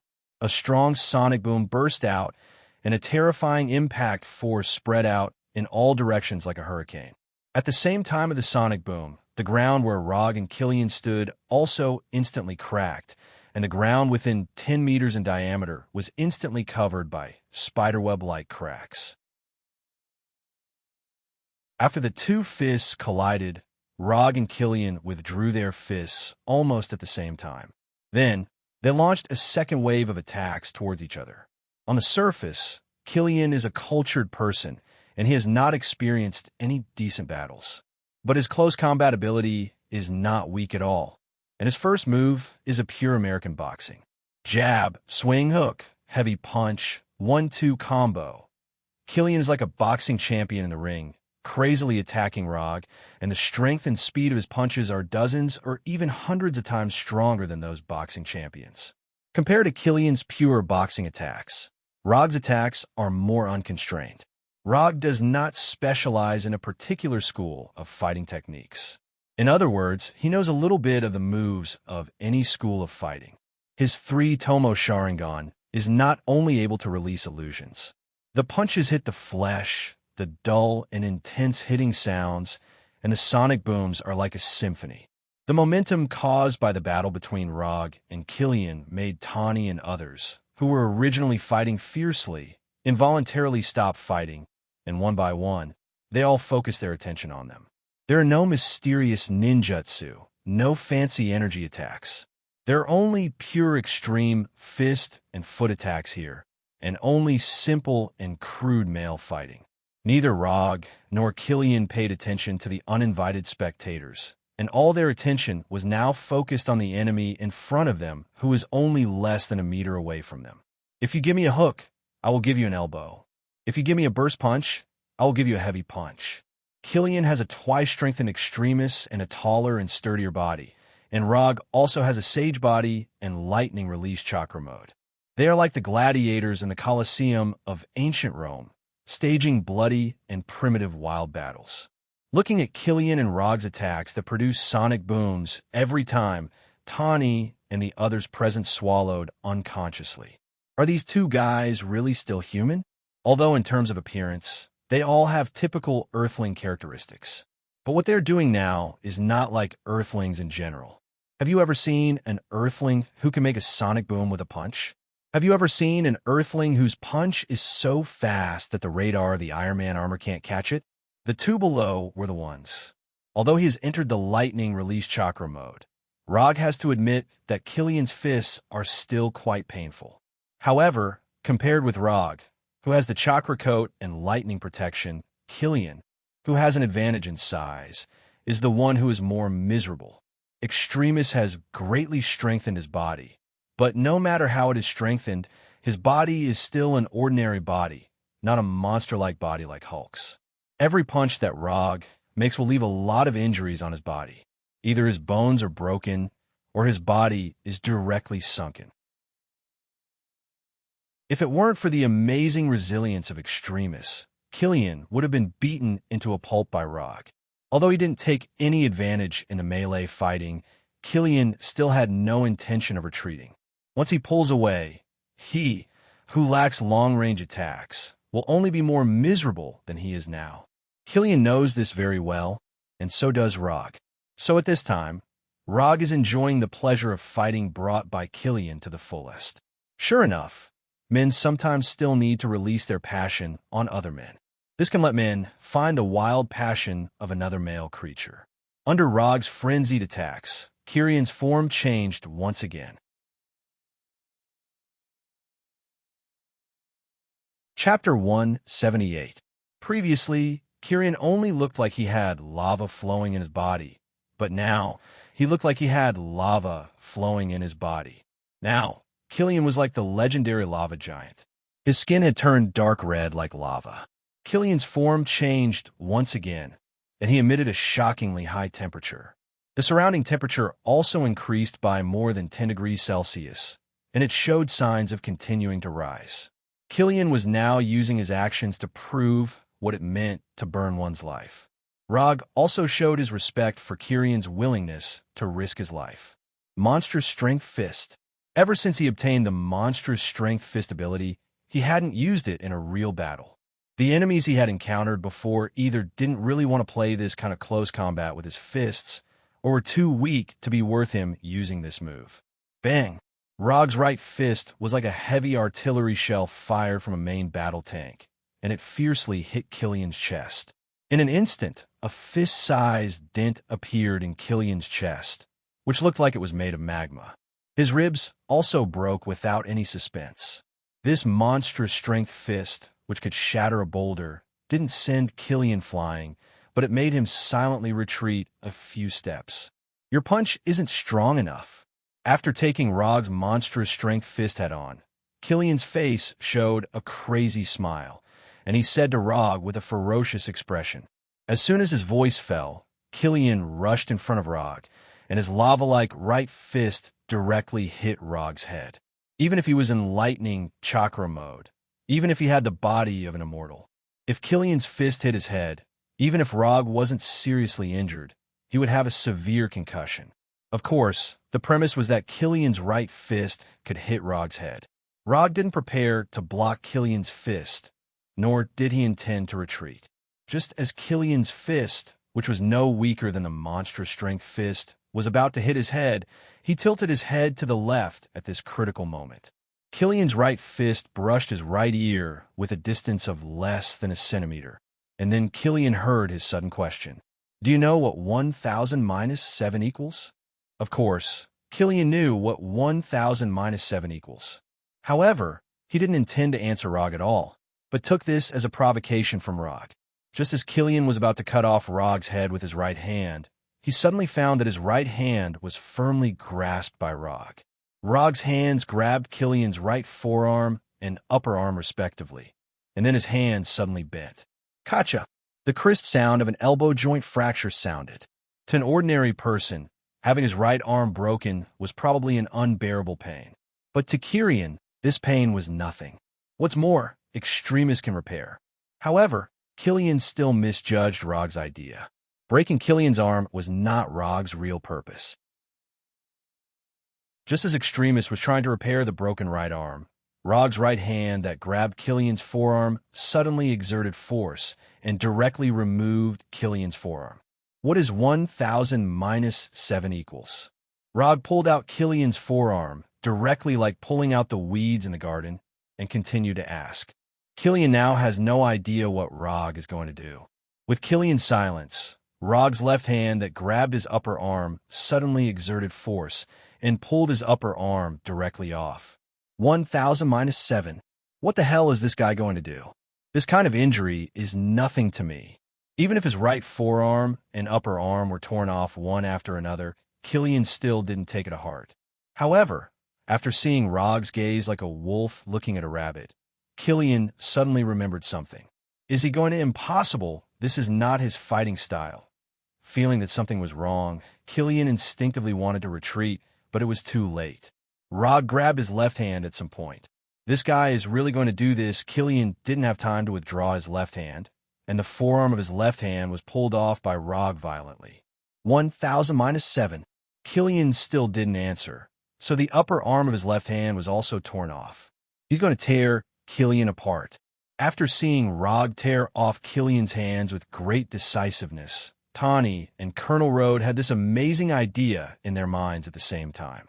Rog didn't intend to do this.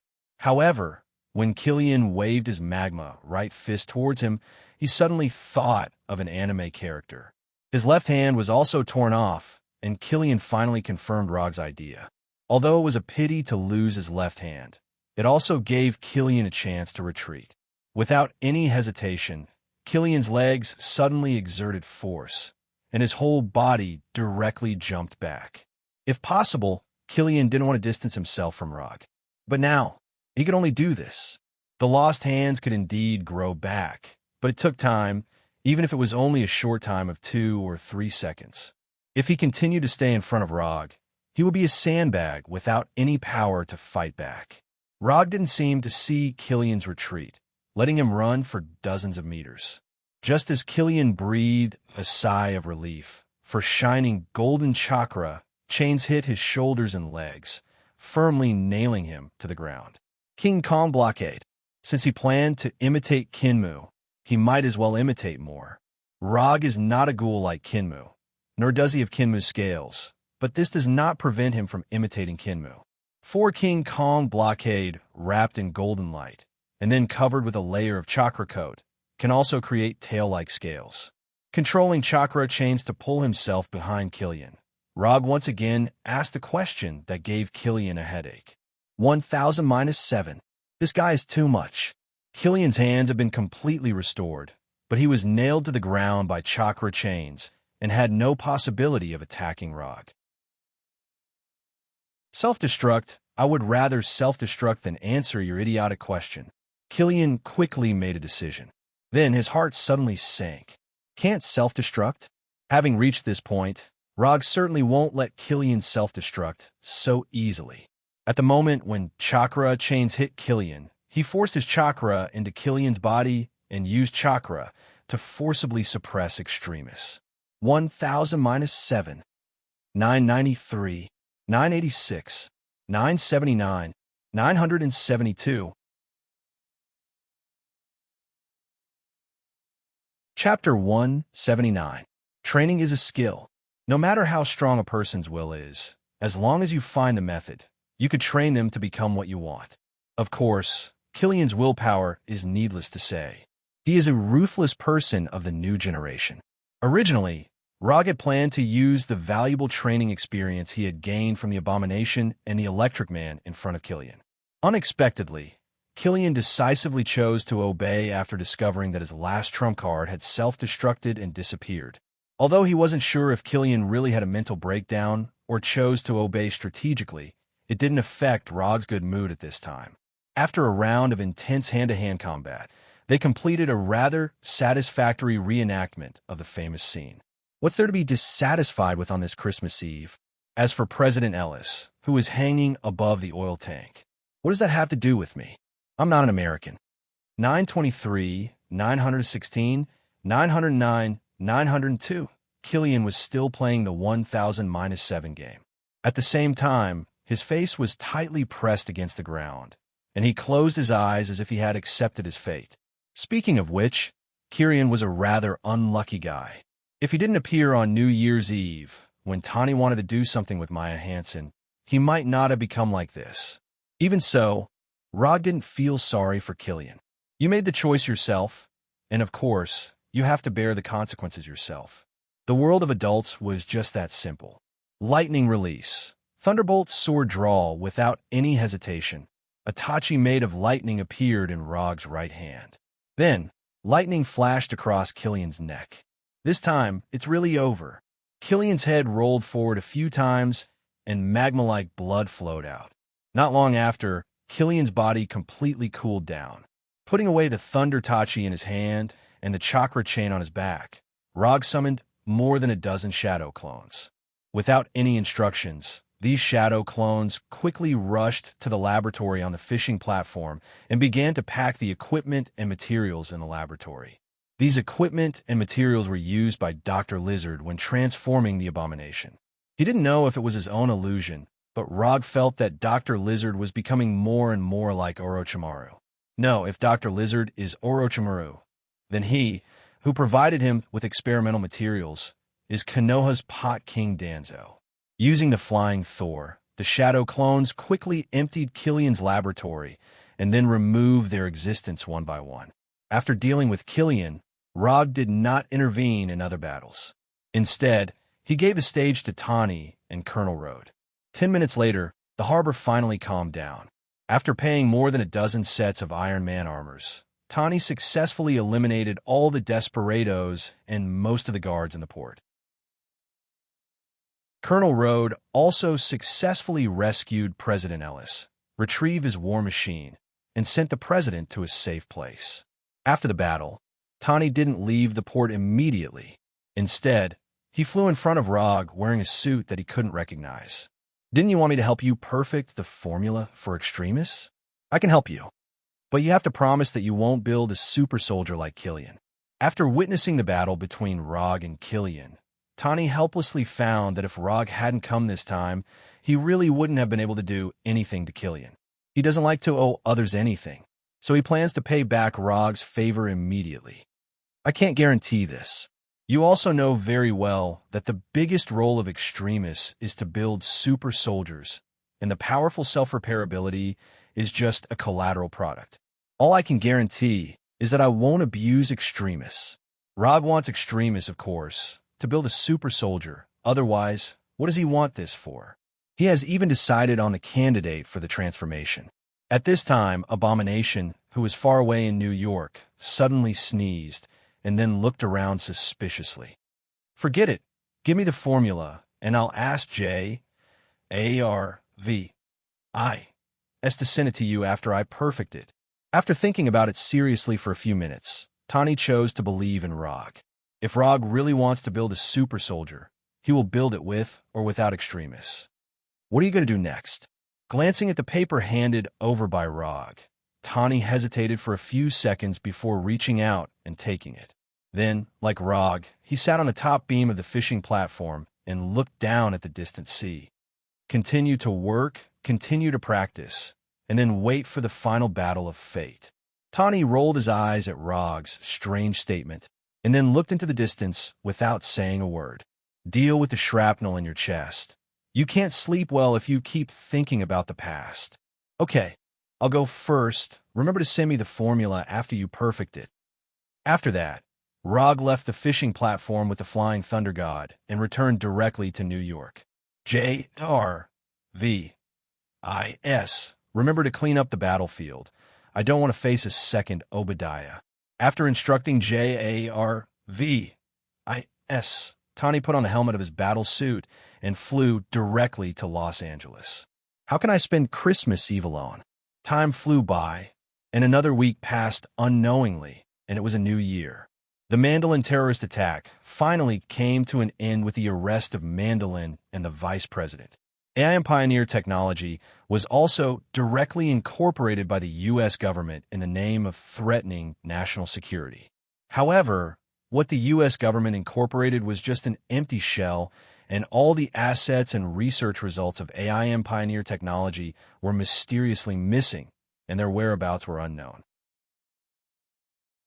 Colonel Rhodes received a commendation from the president and a medal from the president.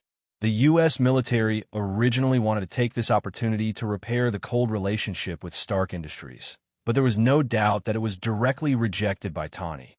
Stark Industries is no longer the military enterprise it used to be. Clean energy, artificial intelligence, advanced machinery, and other fields are Stark Industries' current main business. A few days after Christmas, Tani sent him the extremist formula that Rog needed, and at the same time arranged for himself to have the shrapnel removed from his chest. In the new year, everyone started their new lives, and everything was developing in a good direction.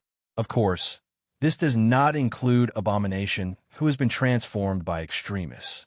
With Abomination's physique, there is no problem in surviving the transformation of extremists.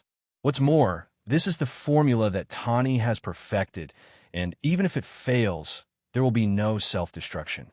When Rog told Abomination that he didn't have to cooperate with Dr. Lizard's research for the time being, Abomination thought that he had received a long-lost New Year's gift. But he soon found that his idea was a little too naive. Don't hide. It will grow back anyway. There is nothing to be afraid of. Come back here. If you run away again, I'll let the wooden puppet communicate with you. Chapter 180. Since Abomination received the extremist transformation without sequelae, Rog and Dr. Connors have been in a better mood day by day. Rog finally has a living ninjutsu test target and sandbag with some resistance. Dr. Connors can finally do some experiments on Abomination that he didn't dare to do before. Just as Rog said at the beginning, it will grow anyway. There is nothing to be afraid of. The happiness lasted for more than half a month, and Rog left Dr. Connors' lab with Punisher and Abomination. After resting for so long, it's time to repay the small gift Hydra gave him at the dock. In the past half a month, Rog seems to have been playing happily with Abomination every day. But in fact, he has been asking Sky to collect information about Hydra. He even asked Sky to invade the system of S.H.I.E.L.D.'s headquarters. If Rog really wants to tear into Hydra, there's actually a very simple way. That is to release the news that Alexander Pierce, John Garrett, Grandwater, and Brockrum are all Hydra members. But he didn't do that. Although doing so can hurt Hydra greatly, it will also lead to a desperate and crazy counterattack from Hydra. If he was alone, he certainly wouldn't need to worry about this. But he is not alone now, and he needs to think about the people around him a little. Now is not the time to completely tear into Hydra. Just teach them a lesson, and then they will settle the accounts together. And these guys won't be able to jump around for long. According to the information collected by Sky, there are more than a dozen large and small suspected Hydra strongholds in New York. Rog selected the 3 largest strongholds from among them, and then arranged one for Punisher and Abomination. First pull out Hydra's nails in New York, and then play with them slowly. One person captures a stronghold, and it's a Hydra stronghold. This seems crazy, but it's not difficult for Rog and the other 2. Punisher is the body of the Edo Tensei, and as long as he doesn't encounter an attack that just restrains him, he is basically immortal. Abomination originally had good resilience, and with extremists, he is a veritable battlefield meat grinder. As for Rog, he hopes that Hydra's stronghold can provide him with some unexpected surprises. Although both of you are unlikely to die in battle, I still have to remind you, Hydra is different from the Yakuza members you bullied before. They may have a lot of strange things. Don't lose Konoha's face, you know that. Especially you, Bronski. Don't think about dying on purpose. If you really dare to do this, I will make you like Frank. You won't even be able to taste the taste of the Happy Meal in the future. Frank the Punisher did not have to worry too much. He was a professional, and this was something he was best at. He mainly hates Abomination, and he doesn't know if it's because he's his tooth. His already unstable mental state has become even more unstable, and he doesn't have the qualities that a professional soldier should have. Before he turned into an abomination, he was a 1 in 1,000 ace warrior, a top-notch soldier who did not lack experience and strength. I will be careful. This is Frank's answer.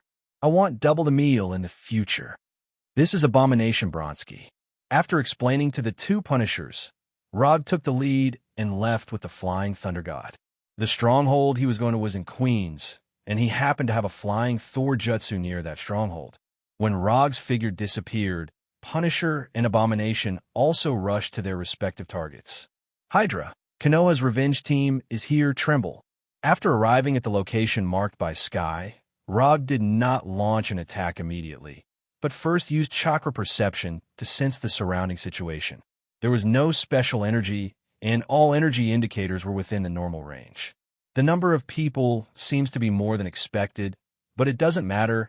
It's nothing more than a matter of cutting his throat a few more times. After determining the surrounding situation, Rog used lightning chakra flicker to the gate of the old factory. Stop! This is private property. As soon as Rog walked to the gate of the factory, two armed guards came over and looked at him with great vigilance. Who are you? What are you doing here? One of the guards shouted and opened the safety on the rifle. My name is Rog, and I'm here to retaliate against Hydra. When they heard the word Hydra, the two guards did not hesitate to pull the trigger, and the bullets flew at Rog like lightning. Bang, bang, bang, bang. The gunshots lasted less than a second and stopped abruptly. Vigilance is good, but the strength is a bit weak. Until now, the two guards still didn't know what had happened. The only thing they could feel was the sharp pain from their hearts and their increasingly blurred vision. At the moment when they were about to lose their lives, they found that Rog, who was standing in front of them, had turned into a group of crows and flew away. Sharingan Jinjutsu. From beginning to end, what the two guards saw was only Rog's Jinjutsu. When they shot at the illusion, Rog pierced their hearts with kunai and easily killed them. Although the gunshot only lasted for less than a second, it still served as a warning. Rog didn't care about this. For him, whether the Hydra agents inside were prepared or not, it would not affect his actions in any way. The front and back doors of the factory, various passages and entrances were immediately guarded by heavily armed Hydra agents.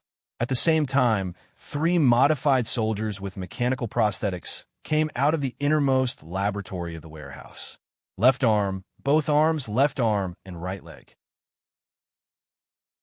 The mechanical prosthetics of these 3 modified soldiers are even more different, but judging from the design style, they should all come from the same manufacturer. In particular, there was a device that looked like a centipede on their spine, which was perfectly attached to their spines. Hydra has never given up on the creation of super soldiers. These 3 soldiers with mechanical prosthetics are their latest research results, Death Warriors. With the latest single combat prosthetics, the combat effectiveness of the Death Warriors is no weaker than that of the Despair Warriors. In terms of recovery ability, the Death Warriors are far inferior to the Despair Warriors. But in terms of lethality, 3 Despair Warriors are not as good as 1 Death Warrior. When the 3 Death Warriors came to the gate of the factory with cold expressions like icebergs, Rog just pushed open the gate of the factory from the outside and walked in casually.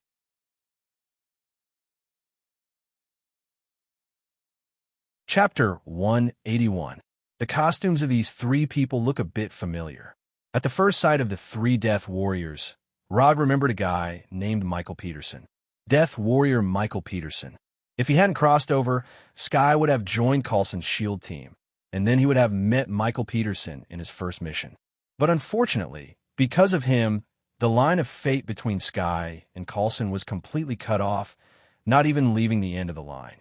When Rog looked at the 3 Death Warriors, they were also looking at Rog, and the scene suddenly became a little awkward. Now, there are dozens of rifles of various models aimed at Rog, but he seems to see nothing, as if he doesn't see those muzzles and Hydra agents at all. They have seen invaders, but they have never seen invaders so arrogant. Just as these Hydra agents were considering whether to give Rog a few bullets directly, Rog suddenly said, "What are you doing? Can't you find where the trigger is?" Rog retracted his gaze and scanned the surroundings as he spoke in an arrogant tone. Ordinary rifles, nothing to be afraid of. Even with the 3 death warriors, it's the same. Standing at the gate of the factory, Rog didn't pay any attention to these Hydra agents, nor did he worry about his life at all.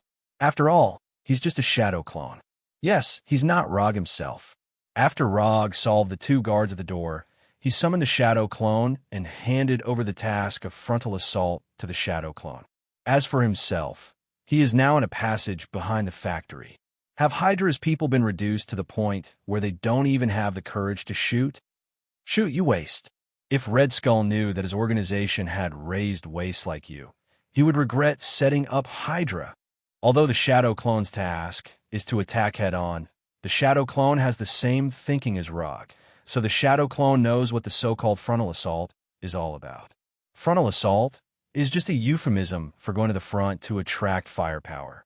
After the taunt, the Shadow Clone patiently waited for the Hydra agents to attack and quietly used his Thundercoat to protect himself. The Shadow Clone also has human rights, and the longer he can attract firepower, the better. But the Shadow Clone was soon disappointed because he didn't wait for the expected attack. What's wrong with these Hydra agents? Don't they even love the founder Red Skull? The Shadow Clone looked at these Hydra agents with a puzzled look, and these Hydra agents looked at him with a confused look. What's the matter with this guy? Didn't they say there are intruders? Why is there a fool here? Once again, the awkward atmosphere spread. In the end, the warrior of death whose arms had been modified was the first to be unable to bear the strange atmosphere.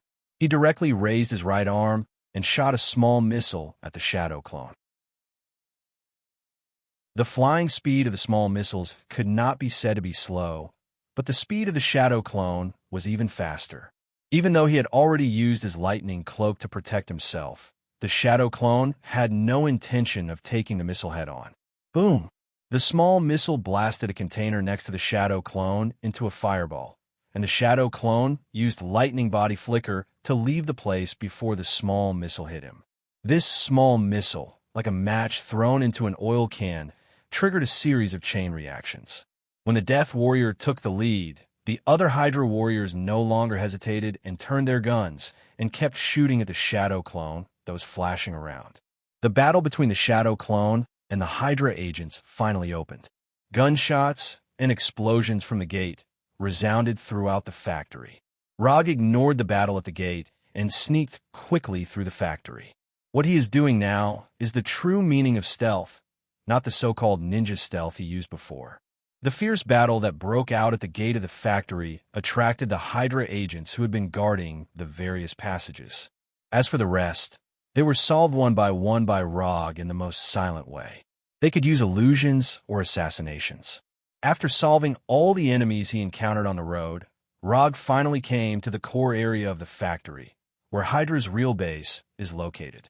This factory is one of Hydra's 3 largest strongholds in New York City. From the outside, this factory looked like an old factory. But in fact, the inside of the factory has been transformed extremely well, and the decoration is particularly high-end. If you only look at the decoration inside, even if you say that this is a luxury office building in Manhattan, people will believe it. Before entering the core area of the factory, Rog deliberately transformed into a Hydra agent and walked in calmly. Laboratory ignored. Reception room ignored. Armory ignored. A few minutes later, Rog finally saw the goal of his trip, the main control room in the base. There are more than a dozen Hydra staff members in the main control room. Some of them are monitoring the battle at the gate of the factory and issuing the latest instructions at any time. Some are constantly uploading data and seem to be doing some kind of backup work. Instead of attacking these people, Rog silently came to the corner of the main control room and then pretended to observe the big screen in the main control room. None of the staff in the main control room doubted Rog's identity. Except for a few staff members who turned to look at him when he first came in, the others didn't seem to notice his arrival at all. It's so easy to get in, I thought I had to use an illusion or something. Everything went so smoothly that it was unimaginable. Rog even wondered if he had come to the wrong place. Is this really Hydra's secret base? These people's vigilance is too low. Although it was unbelievable, Rog silently pulled out a hacking tool smaller than the knuckle of his little finger from his pocket. The reason why he came to the main control room of the base was to bring in this hacking tool, specially set up by Sky. Then he simply stuck this little square thing on any computer or signal port in the main control room. Attack and destroy Hydra's 3 largest strongholds in New York. This is indeed the main content of the revenge operation. But before destroying the strongholds, he still has some small things to deal with. That is, to create conditions for Sky to hack into this base. Sky's hacking skills are beyond doubt, but hackers are not omnipotent. For those networks that have no external network, even the top hackers can't hack into them out of thin air. In order to solve this problem, it is necessary to artificially create an external interface. Tani did this on S.H.I.E.L.D.'s helicarrier, and a super agent who climbed the Burj Khalifa in Dubai did it. Chapter 182. After quietly installing the mini-hacking device, Rog first stayed in the main control room for a while, then left as if nothing had happened. From the moment he entered the main control room to the moment he left, the people in the main control room didn't have any suspicions about him. Do I have a hidden talent for espionage? Rog couldn't help but wonder if he had other talents that he hadn't discovered yet. His first espionage mission ended smoothly and satisfactorily. After installing the mini-hacking device, his mission was over. The remaining tasks were Sky's. Hack into the system, back up the data, and paralyze the system. After Sky completed these tasks, he could destroy the base to his heart's content. After leaving the main control room, Rog went directly to the armory in the base. Because of the shadow clone, the armory was now the busiest department in the entire base. People came to pick up weapons and ammunition one after another. After observing the corridor outside the armory, Rog couldn't help but be amazed by the variety of weapons in the armory. Not to mention the regular rifles and bombs. In this armory, there were even energy weapons that could be mass-produced. But Rog didn't know if it was his illusion, but he felt that these energy weapons were inexplicably similar to the weapons used by the Chitauri. And here, he also saw a small gravitational proton machine that had been weaponized, as well as a variety of high-tech weapons that he couldn't name. Looking at the variety of weapons, Rog even had the idea of robbing this armory. If it wasn't him, but the Punisher here, he might have already gone up and robbed it. For a special person like the Punisher, who only liked to play with guns, this armory was like heaven to him. However, at this moment, the brightly lit base suddenly fell into darkness. For a secret base like this, a power outage was impossible. Even if there was a problem with the main circuit, the backup circuit will be turned on immediately. So there was only one possibility for the power outage, and that was that Sky had completed his mission and gave a clear enough signal to act. Finally, it's time to begin. Rog directly deactivated the transformation technique and summoned the Kusanagi sword. Using the Kusanagi sword to clear the small monsters was much easier. At the moment of the power outage at the base, the Hydra agents in the arsenal picked up the weapons next to them, then took out the infrared night vision goggles and distributed them. This kind of pitch-black darkness was definitely an extremely unfavorable environment for ordinary people. But for Rog, who has the Sharingan, this kind of darkness is still acceptable. Although he couldn't completely ignore the influence of the darkness, it wasn't particularly difficult for him to determine the enemy's position in such an environment. When the Hydra agents in the arsenal put on their infrared night vision goggles, they saw Rog holding the Kusanagi sword. Before the Hydra agents could shoot, Rog took the lead in attacking. Body flicker. Rog came to a Hydra agent in an instant, and the Kusanagi sword in his hand cut across the Hydra agent's neck before he could shoot. The first one had been dealt with. After killing the Hydra agent, he used the body flicker again and came behind the second target. It wasn't until then that the other Hydra agents found his trace and began to turn their muzzles. As soon as these Hydra agents pulled the trigger, he had already dealt with the second target and disappeared again. Bang, bang, bang, bang, bang. Fierce gunshots continued to sound, and the arsenal suddenly became very lively. Not only did the dense bullets not hit Rog, but the fire from the muzzle made it easier for him to determine the position of the target. A dark murder show without an audience was staged. Rog continued to appear around these Hydra agents like a ghost, killing them with incomparable efficiency. In less than a minute, the gunshots in the arsenal stopped. More than a dozen Hydra agents guarding the arsenal lined up to report to Hell without even seeing Rog's appearance. After dealing with these people, he didn't leave the arsenal immediately, but quickly picked up something in the arsenal. Small gravity proton instrument received. Energy rifle received. Energy grenade received. This energy cannon is good, also received. I don't know what this is, but it looks good, also received. Rog was like a customer picking up a favorite product in a store, quickly sweeping through. After tossing all the messy stuff into the channeling scroll, he picked up a bag filled with timed explosives. 1 minute, no, 10 seconds is enough. After setting the time, he threw a few in different directions in the arsenal, then picked up the bag and left the arsenal. The base's power supply system has not been restored yet, but this does not affect Rog's speed. He doesn't know if this base has a self-destruct system, but even if it does, it probably won't work now. So he intends to destroy Hydra's base by manually throwing mines. Whenever he passes by a room or area that looks more important, he will throw a few time bombs inside. How much he throws depends on his heart. He throws it with his eyes closed, no pressure. It didn't take long for dozens of time bombs in the bag to be thrown clean by him. Okay, it's time to go back. Rog pressed the start button on the remote control device and crushed it directly. Dozens of time bombs in the base began to count down at the same time. After doing all this, he teleported to the nearest location of the Flying Thunder God technique. Standing on the top of the building where the Flying Thor is located, Rog looked down at the factory not far below and waited patiently. 10 seconds later, dozens of explosions sounded in the factory at the same time. The power of the time bombs is not great, but when these time bombs exploded, a small mushroom cloud rose into the sky. Rumble.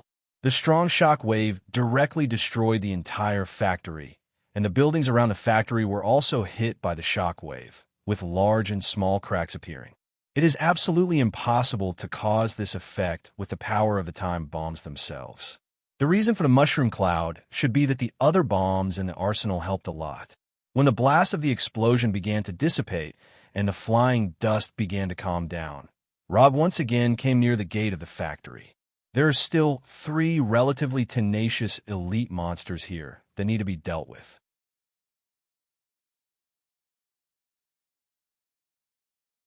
Chapter 183. Of course, these 3 warriors of death are not the only ones who survived the explosion. It's just that among all the survivors, these 3 are the only ones who can interest Rog a little. Although the purpose of destroying the Hydra base has been perfectly achieved, Rob wants to find some extra fun for himself before leaving. At the usual speed of the New York police, it takes them at least 3 minutes from the discovery of the explosion to the scene. This also means that Rog has 3 minutes of undisturbed game time.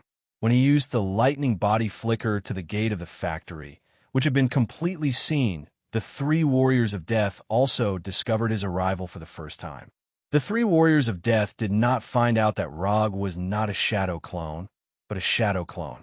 In their view, the Rog who now appears in front of them is the shadow clone who was flashing around the factory before.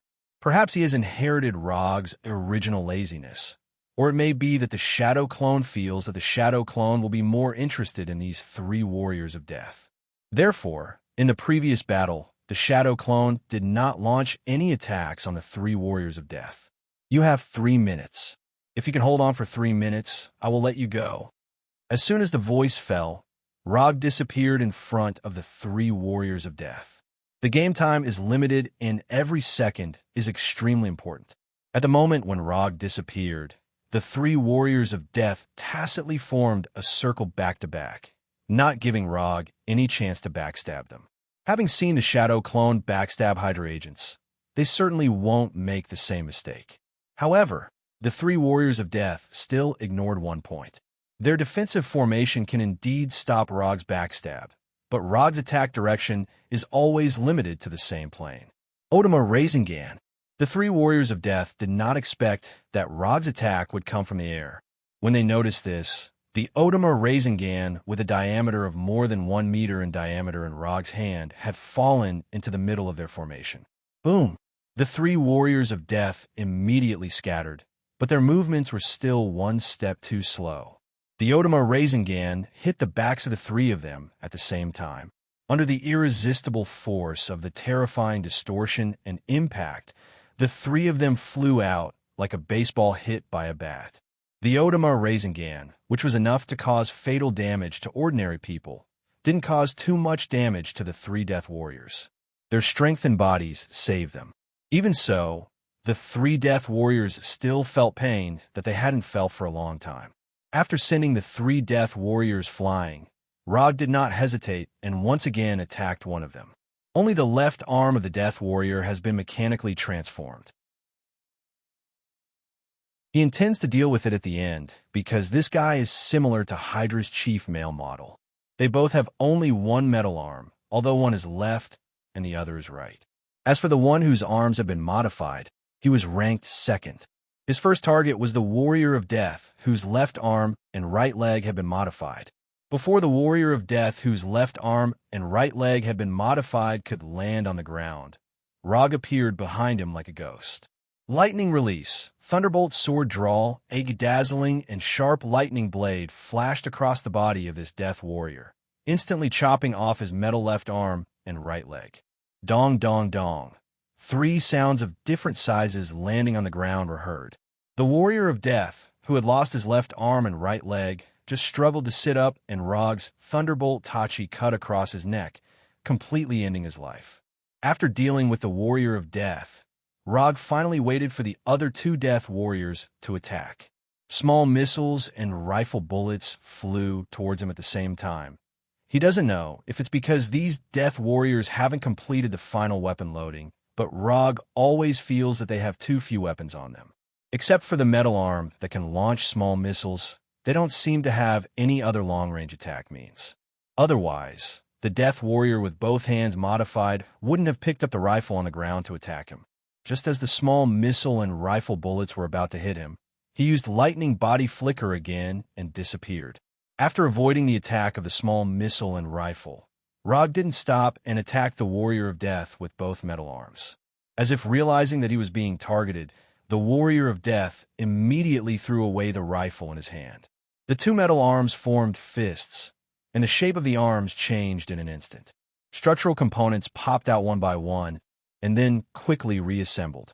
In the blink of an eye, the hands of the Warrior of Death turned into a giant barrel, a barrel that was 70 to 80% similar to a Gatling gun. He didn't know if the Warrior of Death randomly chose a direction, or he really found Rog's path. After the hands formed a giant barrel, he didn't even think about it and fired the first shot. Zila, an orange-red, sunlight-like beam of light shot out from the barrel and shot straight at Rog, who hasn't shown his figure yet. Mokutan, wooden spindle wall. Rows of wood instantly emerged from the ground and formed a curved arch in front of Rog. Rumble.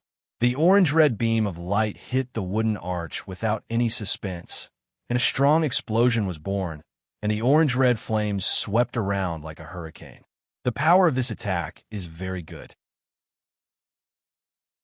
Although the wooden spindle wall blocked this energy attack, visible cracks also appeared on the arch of the wooden spindle wall, giving a feeling that it would collapse and shatter at any time. As soon as the flames generated by the explosion dissipated, the Warrior of Death launched the second wave of attack. But this time, the energy cannons in his hands didn't shoot out orange-red energy beams, but fist-sized energy shells. Boom, boom, boom, boom, boom. One by one, the energy shells continuously hit the arch formed by the wooden spindle wall, and the cracks on the arch became more and more and bigger. Because of the sudden outbreak of the Warrior of Death, Rog was temporarily suppressed in the arch. From a situation at the scene, it seemed to be the case. But the fact is, Rog in the arch had no intention of leaving at all. If he wanted to leave here, a flying Thor would be directly done. Just when the Warrior of Death was slightly relieved and thought that he had the initiative, Rog in the arch silently cast a ninjutsu that he hadn't used for a long time. Mokutan would Dragon Jutsu. The Warrior of Death didn't realize that something was wrong. Now he was enjoying the pleasure of shooting wildly, enjoying the pleasure of the energy shells exploding around Rog. But soon, he found that the ground under his feet seemed to tremble. Before he had time to look down, a long hook-nosed wood dragon rushed out from the ground and directly arched him into the air. Then the dragon mouth, about the same size as his body, directly bit his body. Wood dragon raises its head.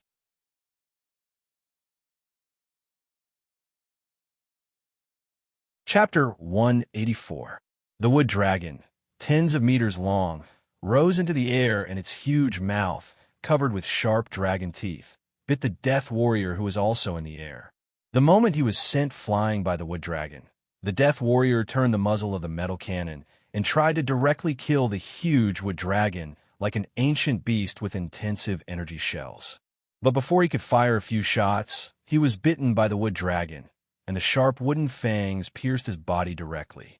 The tens of centimeter-long dragon teeth pierced his body directly, and bright red blood fell from the air like raindrops. The moment he was bitten by the wood dragon, the death warrior knew that he would not be able to leave here alive today anyway. But even so, he did not intend to resign himself to his fate and wait for death. He tried his best to move the muzzle of the cannon, hoping that he could launch one last attack on Logue before he died. Rog did not stop his actions, and even took the initiative to keep the wood dragon stable, so that he would not aim at the wrong position. Just as the death warrior aimed at Rog with difficulty and was about to fire the last shot of his life, he suddenly smiled helplessly. Insufficient energy, unable to fire. The previous crazy firing consumed a lot of energy, and the remaining energy was quietly absorbed by the wood dragon after it bit him. The metal cannon in his hand, which represents the highest craftsmanship of Hydra's energy weapons, is now a useless decoration. Hydra's engineers have worked hard, but they are not Tony Stark after all. They can't shrink the energy reactor and solve the capacity problem at the same time. In this regard, Ivan Vank has to do a little better than them. At least the arc reactor he made is closer to the original version designed by Tony. After the Death Warrior felt despair and powerlessness, Rog controlled the wood dragon to shake its head violently, allowing the wood dragon to successfully bite the Death Warrior into two pieces. The second Death Warrior dead. When the Death Warrior's broken body fell to the ground, Rog discovered that the Death Warrior he had left to the end had abandoned his companions and ran away. Finding that he could not defeat the enemy, he decisively chose to retreat. This is not Hydra's way of doing things. Although he didn't know what the Death Warrior was thinking, it wouldn't be easy to escape from him. First, he used chakra detection to determine the location, then used lightning body blink to catch up. Rog did not spend much effort to catch up with the Death Warrior who was running wildly. He had originally planned to have a melee fight with this Death Warrior, and at the same time feel the feel of the metal arm. But now, this idea had been completely dispelled. An enemy without the will to fight would not bring about the thrill of fighting. Invincibility is so lonely. Invincibility is so empty. After shamelessly sighing in his heart, Rog used lightning body blink and arrived in front of the last Death Warrior. Lightning evasion, 1,000 birds. After chattering for a while, he left the place with the flying thunder god. As for the wood dragon, he left it in the factory. Anyway, without chakra, the wood dragon is just a more delicate wood carving, and Hydra will find out sooner or later that he did this, so it doesn't matter if he leaves evidence or not. After returning to the office through the Thor, he went directly to Sky's office where the lights are not turned on all year round. How is it? Is there any information about the obelisk? The reason why he asked Sky to invade the base's system before he started was to find information about the obelisk. Since Hydra is unwilling to trade the obelisk, he can only find his own way. There's a lot of data. I haven't done a systematic search yet, but I found something very interesting here. After that, Sky opened a file. This document is obviously a confidential document. Not only is it top secret, but it also has a lot of key information painted in black. This is a typical style of government agencies, and it is obvious that it is the work of S.H.I.E.L.D. But now it's hard to tell whether this is something made by S.H.I.E.L.D. or Hydra's own. Mutants, superpower race, immortality. This is too much of a coincidence, right? Sky may not be able to see what these words mean together, but Rog is basically sure that this is a document about Sky's mother, Jia-ing. Is this the so-called fate? Isn't this too unreasonable? Although it is a very unreasonable thing to reason with fate, but in this reasonable world, you can't be too unreasonable. Rog suddenly felt a little speechless. He was still trying to find information about the obelisk, and Sky found a document about her mother from Hydra's database. This is very good and powerful. Don't worry about this. Focus on finding the obelisk first. Rog calmed down and said to Sky in a calm tone, "Before Sky awakens as a mutant, it is better to let her have less contact with these things. These things can easily affect fate if they are exposed to too much." "Oh, but I think Hydra's plan is still a bit crazy. How can there be immortal people in this world? I guess they are crazy about superpowers, so they think there's a magical superpower race in the world." Sky didn't notice anything, but felt that Hydra's people were a little nervous. But what she didn't know was that there really was such a person in the world, and that person was her mother. Although her mother's way of immortality is not the same as she imagined, it is basically in line with the concept of immortality. It makes sense. Although he knew that Sky's inference was wrong, he nodded in agreement. More than an hour later, the Punisher and Abomination returned to Dr. Connor's laboratory and reported the results of the operation to him. Both bases were destroyed. But as he expected, the Punisher and Abomination were also attacked by Hydra's new energy weapons. However, one of them has an immortal body, and the other has a thick skin and fast blood recovery, so neither of them suffered any fatal injuries, but it took a little more effort. Very good. Next, be vigilant and be careful of Hydra's revenge. Hydra will definitely receive the gift he sent out, but it is uncertain whether Hydra, who received the gift, will return the gift. Hydra was sometimes very rational, but at other times, it could be very crazy. Rog had just hung up the phone when more than a dozen heavily armed soldiers suddenly broke into his company. "Mr. Rog, according to reliable information, you are suspected of illegally embezzling U.S. military property. I hope you can come back with us."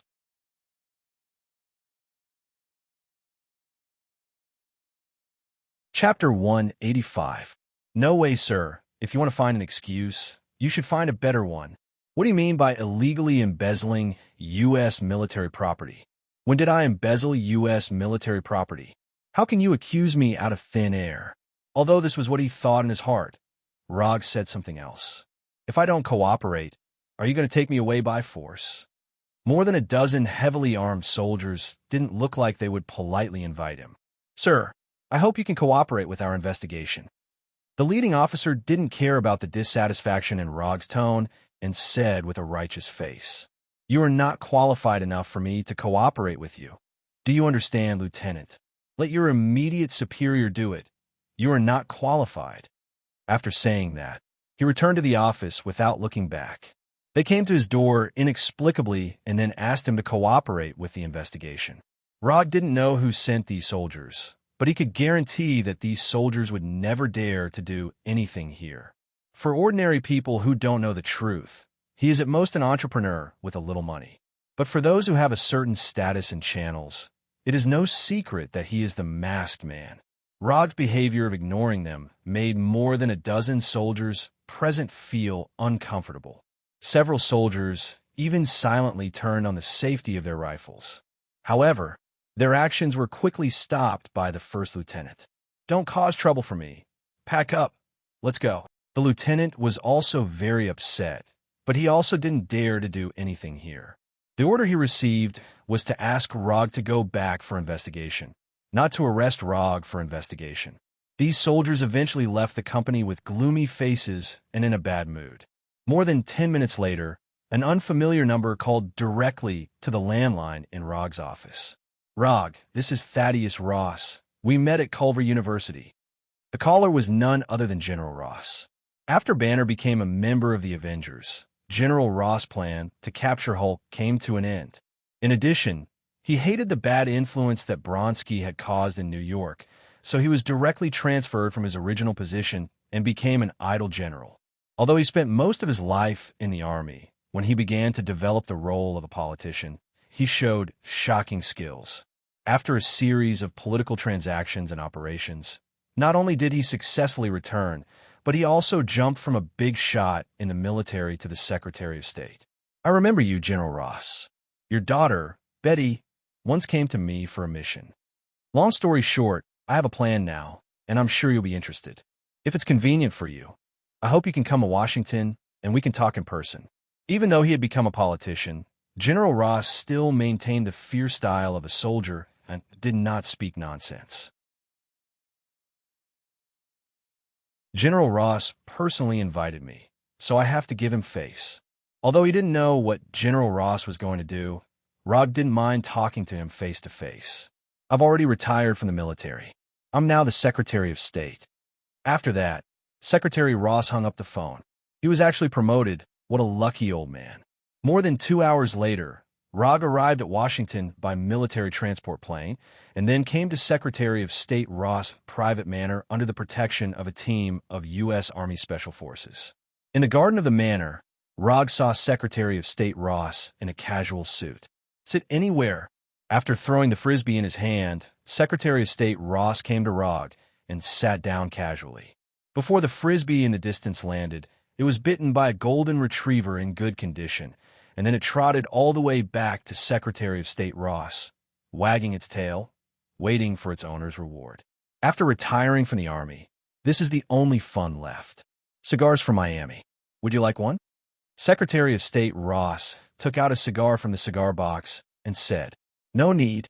I don't have such a habit. Not to mention cigars. Rog doesn't even smoke ordinary cigarettes. Caring for the body starts from refusing cigarettes." When Secretary of State Ross slowly lit a cigar for himself and took a puff, he continued to say to Rog, "Rog, what do you think of the Avengers organization?" "Nothing. I'm not one of them. The existence of the Avengers does make the world a lot safer, but they also bring more challenges. Since their appearance, more and more supers and enhancers have appeared around the world. They bring peace, but they also bring new challenges." Secretary of State Ross looked at the sky in the distance and spoke in a tone that was completely different from his previous tough style. "Just say it. What's your plan? You sent someone to New York to find me. It's not to ask my opinion on the Avengers, right?" Rob was not in the mood to joke around with Secretary of State Ross. With this kind of time, he might as well go home and play a few games. "We're all acquaintances, so I won't be polite with you. I plan to build a team similar to the Avengers. A team that can suppress and even defeat the Avengers when they betray us. Thunderbolt Secret Service Team. I'll take the lead on the official side. I'll take care of the personnel, equipment, venue, funding, and other issues. But I lack a person who can lead this team, so I hope you can be the captain of this team." After that, Secretary of State Ross handed him a document with the word "Top Secret" written on it. After receiving the document from Secretary of State Ross, Rog did not read it immediately. Instead, he waved his hand and lured the golden retriever next to Secretary of State Ross. "You politicians are not very satisfied with the Avengers. I can understand that. However, I don't know where you get the confidence to think that I will be like them, obedient to you and beg for mercy." Rog stroked the head of the golden retriever and spoke in a calm tone, but it released a strong sense of oppression. "What kind of joke is this? I don't even want to join the Avengers, and you want me to join the Thunderbolt Secret Service team? Have you lost your mind from smoking cigars? Can you release the clip first?" Secretary of State Ross did not directly answer Rog's question. Instead, he asked Rog to release the golden retriever. "It's called a clip? That's a good name." Rog did not release the clip, and the clip seemed to enjoy his touch and wagged its tail contentedly. "You misunderstood. We don't want you to become a member of the government. We just want you to lead this team. Or you can simply understand that you're a coach. The background of the members of the Thunderbolt Secret Service team is somewhat complicated, so we need someone who can control them and make them willing to listen to arrangements.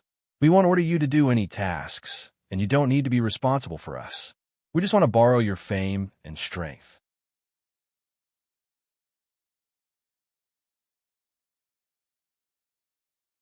Chapter 186. This sounds more like a mascot. Even if I don't mind being your mascot, what benefits can you give me? Although it's only a nominal addition, if there are not enough benefits, Rog is too lazy to pay attention to them. It's still the same sentence. With that kind of time, he might as well go back and play a few more games or learn more fighting skills with Gavin. Is the latest game not good enough? Or Gavin is not fun anymore? 500 million US dollars a year, plus equipment worth 500 million US dollars. Even if you want an F-22, we can give it to you.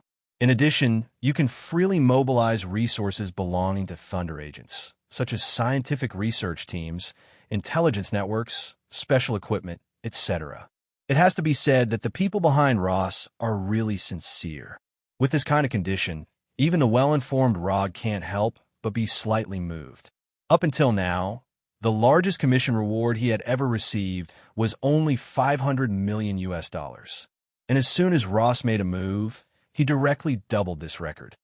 You are indeed very sincere, and it can be seen that you have also spent enough effort investigating intelligence. Whether it's equipment or a scientific research team, these things are basically what Rog needs at present, or what he will need in the near future. For the two combatants, Punisher and Abomination, equipment will not be a problem no matter how much. Dr. Connors will also be happy to accept the scientific research team and special equipment. As for the intelligence network, it's Sky's favorite.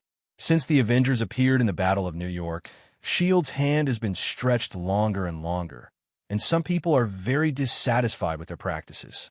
So we need a team that can compete with the Avengers, at least on the surface.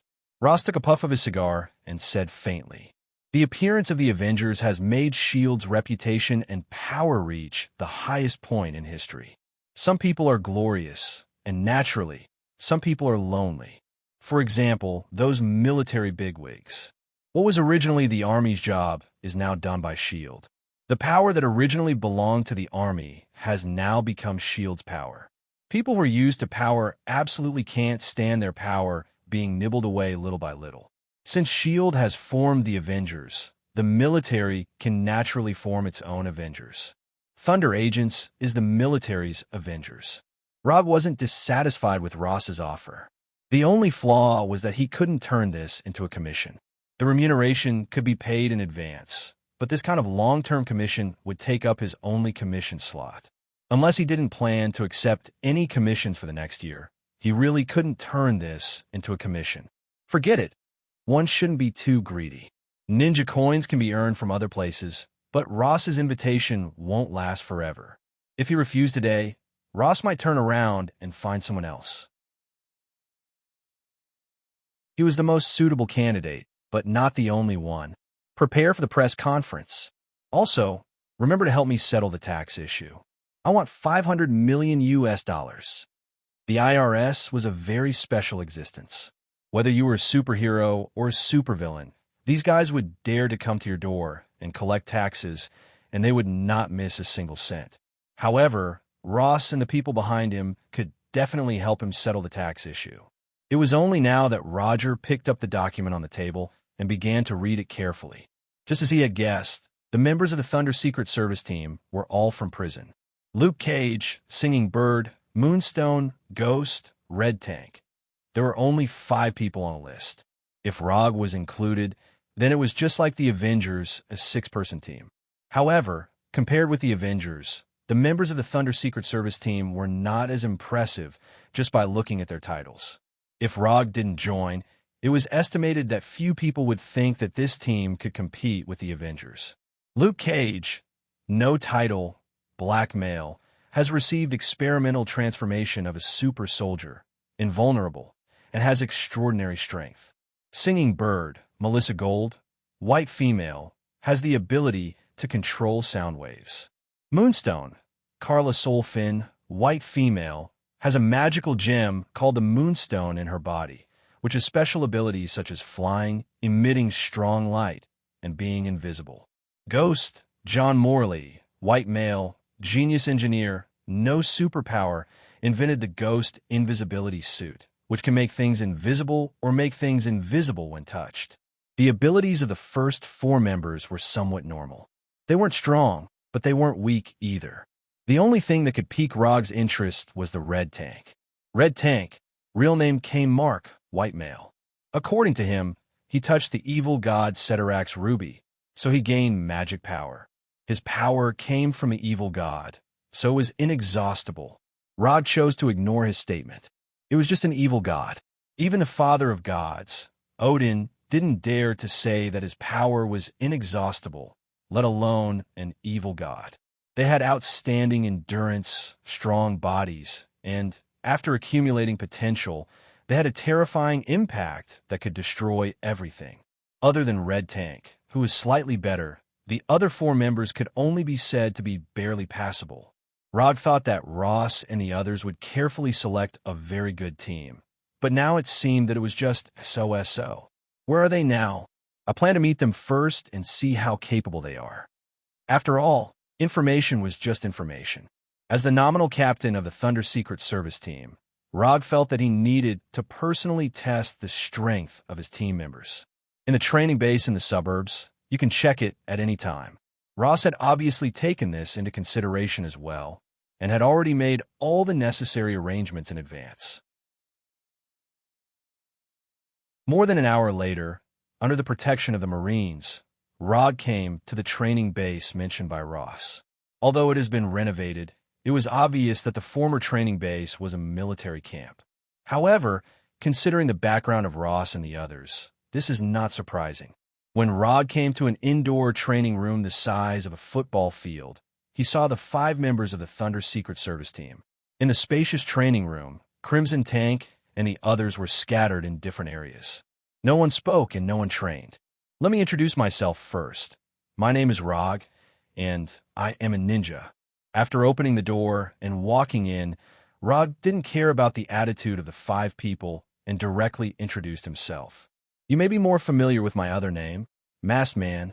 When he mentioned the Masked Man's title, someone finally raised their head to look at him. Then, they continued to stare blankly or sleep. Also, from now on, I am your captain. So, if you 5 don't want to die, you better stand in front of me now. You only have 3 seconds.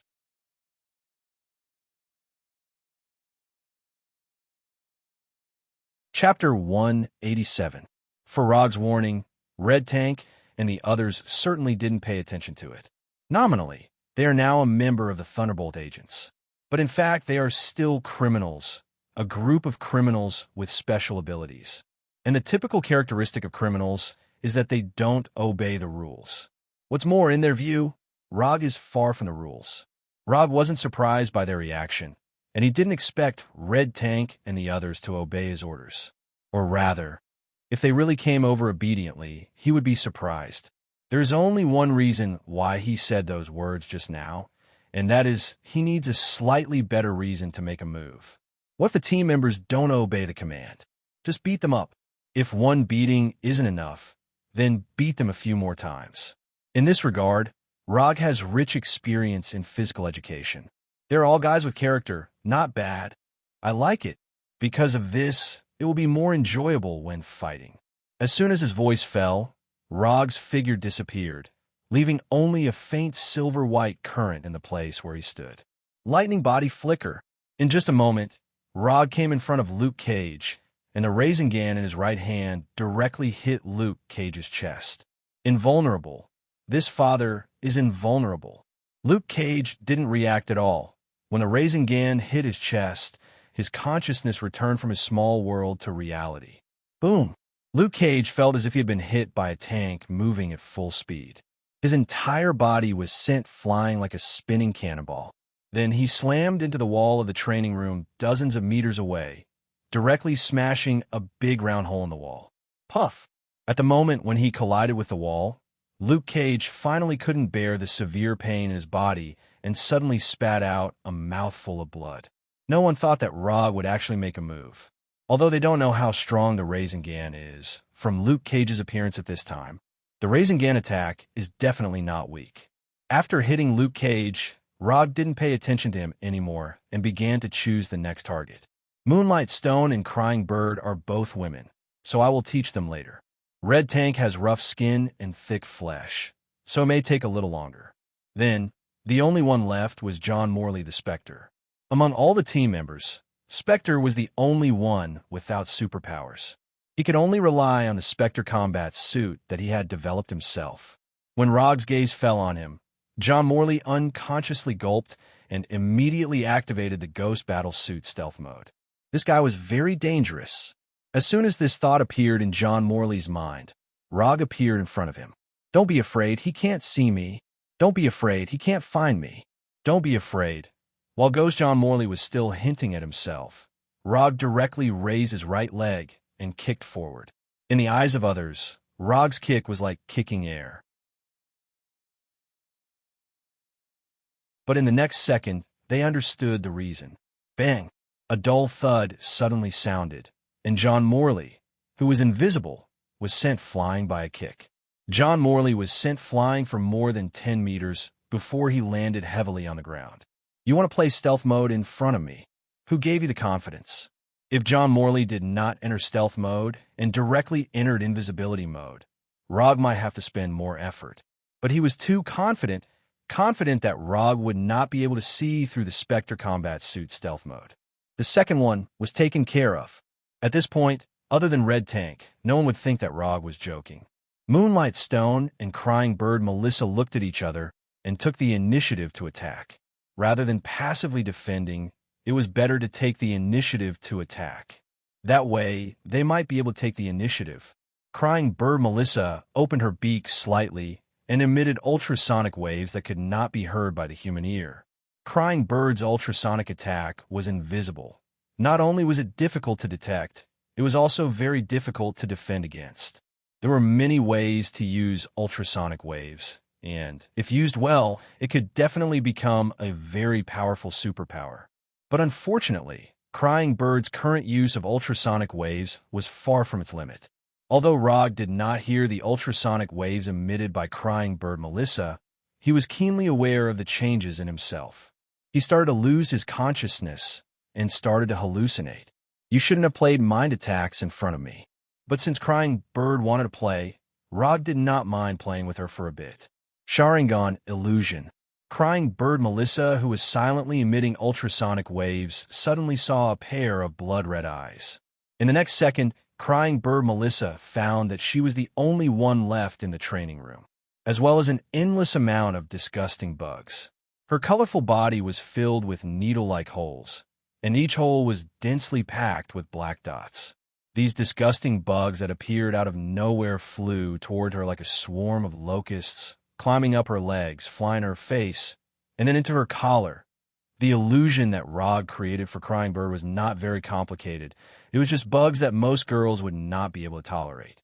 Countless bugs, as well as trypophobia that would cause humans to instinctively react. Just as Rog cast an illusion on Crying Bird Melissa, Crying Bird Melissa hugged her head with both hands and jumped violently, letting out an ear-piercing scream filled with fear. This scream only lasted for 1 or 2 seconds before it stopped, and Crying Bird Melissa fainted as if she had lost her soul. The third one done, Crying Bird Melissa's scream, filled with fear, made Moonlight Shekala involuntarily look back, and then she was grabbed by the neck by Rog. Before she could use the Moonlight Gem's ability, Rog cast the same illusion on her. The only difference was that the bugs in the illusion were replaced by cockroaches, colorful cockroaches that were covered with abscesses.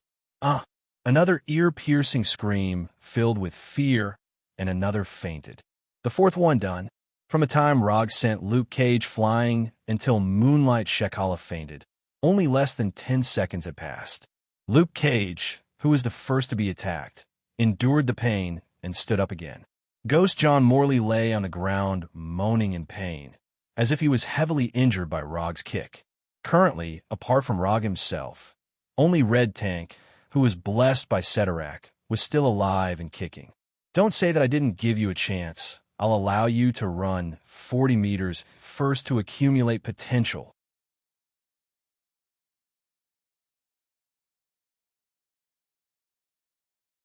Chapter 188. The Red Tank is the strongest of the 5, not to mention the power given by the evil god Ceterak. His extraordinary size is enough to prove this point. Height 287 centimeters. Weight 862 kilograms. This is the data recorded in the information provided by Ross. Coupled with an almost indestructible body and inexhaustible strength, the Red Tank could definitely wrestle with Hulk. The reason why Ross recruited the Red Tank into the Thunder Agents is probably because of this. The Red Tank against Hulk, the Ghost against Iron Man, Luke Cage against Rogers, Crying Bird and Moonstone against Black Widow and Hawkeye. Logue, on the other hand, was up against Thor. The Red Tank, with a huge, semicircular helmet, doesn't know what Rog is thinking. But since Rog took the initiative to propose, he certainly won't refuse. Dong, dong, dong, dong. The gigantic Red Tank began to move, running towards Logue step by step. At first, his speed wasn't very fast. But after running for a while, his speed became faster and faster, and the potential energy accumulated in his body became more and more. Although the Red Tank has the power given by the evil god Ceterak, his attack method is simple to the point of being extremely violent. Collision. Destroy everything in front of him with an irresistible collision. The collision is unparalleled. The collision is irresistible. The collision is destructive. Looking at the Red Tank running toward him like an ancient beast, Rog didn't stay idle and directly used ninjutsu. Would release. Would human jutsu. When the Red Tank was only 10 meters away from Rog, a wooden Arhut, twice the height of the Red Tank, jumped out of the ground and directly rushed toward the Red Tank. Arhut's attack is not weak, but the weight of Arhut can't be said to be not heavy. Even so, when the wooden Arhut rushed in front of the Red Tank, the larger wooden Arhut was directly knocked out. Boom! The wooden Arhut, which was 6 to 7 meters tall, was sent flying like a baseball. It smashed through the wall of the training room and flew to the square outside the training room, creating a large crater in the ground of the square. This kind of impact was pretty good. Rog sighed in his heart. The distance of 10 meters was closed in an instant. When Red Tank arrived in front of Rog like a train at full speed, a huge fist about the size of Red Tank's body struck out from the ground. Boom! This huge fist hit the Red Tank without any suspense, sending the Red Tank flying into the air like a hot knife through butter. Just as Red Tank was sent flying by the fist from the ground, Wooden Arhut, who was sent flying by him, once again appeared in front of him. Wooden Arhut clenched his fists and used all the strength in his body to fiercely hit the Red Tank's head. Boom! The moment Wooden Arhut hit, Red Tank in the air flew to the ground like a falling meteor, creating a large crater with a diameter of nearly 1 meter on the ground. The huge wooden fist from the ground and Wooden Arhut completed a tacit joint attack. The initiative of the battle returned to Rog's hands. After Wooden Arhut landed, he didn't immediately chase after Red Tank lying in the crater. Instead, he ran to the front of the huge wooden fist and pressed his hands directly on the fingers of the wooden fist. Under Rog's control, Wooden Arhut began to merge with the wooden fist, and Wooden Arhut's body shape changed again. In just a second or two, the huge wooden fist disappeared. In its place, there was a Wooden Arhut who was nearly 8 meters tall and had arms that were a bit too thick. Rog didn't summon a second wooden man. The fist underground was just a fist. With the idea of wasting a shameful thing, he let Wooden Arhut and the wooden fist merge together to form a new Wooden Arhut. Wooden Arhut completed the upgrade, and Red Tank also took the opportunity to climb out of the crater. Although Wooden Arhut and the wooden fist attacks were powerful, they didn't cause much damage to Red Tank, except for a little pain when he was hit. Standing up again, the Red Tank saw the Wooden Arhut that had grown taller and also saw the Wooden Arhut's arms that had obviously been strengthened. Looking up at Wooden Arhut, who was 2 or 3 times his size, Red Tank still didn't plan to change tactics. In other words, the concept of tactics didn't exist in his mind. Whether it was Wooden Arhut or Rog, Red Tank only had one way to deal with it, and that was to charge. Red Tank began to run for the second time, but this time, Rog didn't give him too much time. Red Tank had just run a few steps when Wooden Arhut's fist arrived in front of him. Boom! Wooden Arhot's right fist directly interrupted Red Tank's run. Boom! Wooden Arhot's left fist followed by his right fist and hit Red Tank's body, knocking him down again. Boom! Boom! Boom! Punch back, punch back, punch back, punch back. Wooden Arhot turned into a ruthless punching machine, punching Red Tank again and again. The ruler of the Crimson Universe, Ceterak, was indeed very strong, but Red Tank wasn't Ceterak himself. Even if Red Tank had endless power, he still needed to have a chance to use it. Punch after punch. Each punch was faster than the last. Each punch was heavier than the last. Rog didn't care about Chukra's consumption and let Wooden Arhot attack like crazy. You don't listen to orders. You have a personality. You're a maverick. I don't believe I can't beat you guys. If one time isn't enough, then 2 times. If 2 times isn't enough, then 3 times.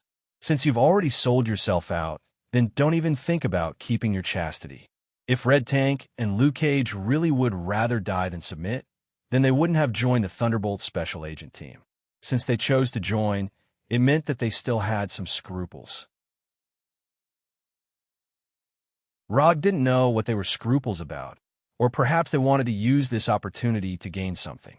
But since they've already made their choice, then don't King play the game of personality. If they really had such a personality, then they shouldn't have chosen to join in the first place. Wooden Arhot's fists constantly hit Red Tank, and the huge attack power made the ground of the entire training ground tremble. Boom, boom, boom, boom. The dull sound of the blows was like a war drum.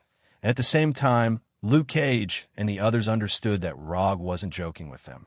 The violent and continuous sound also woke Crying Bird and Moonlight Stone up, and then they saw the scene of Wooden Arhot violently beating Red Tank. They had just woken up and were still afraid of the illusion they had just experienced, but now they felt that the illusion they had experienced was relatively gentle. If Wooden Arhot was attacking them now, they couldn't imagine the tragic scene.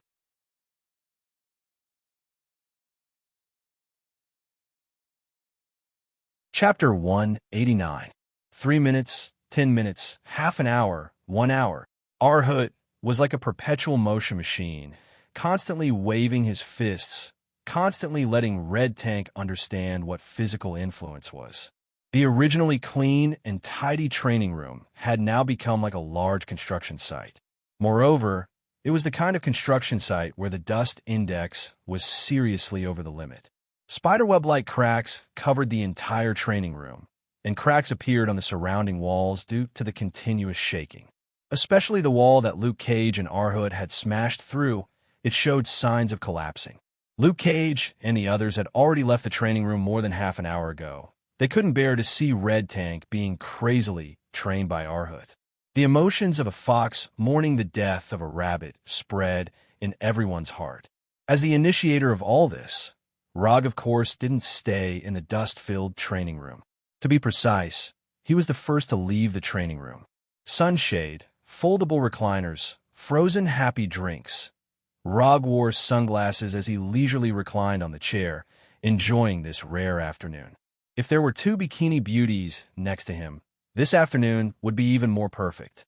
Thinking up to this point, Roger lifted his sunglasses slightly and scanned the Crying Bird and Moonlight Stone back and forth a few times with a malicious gaze.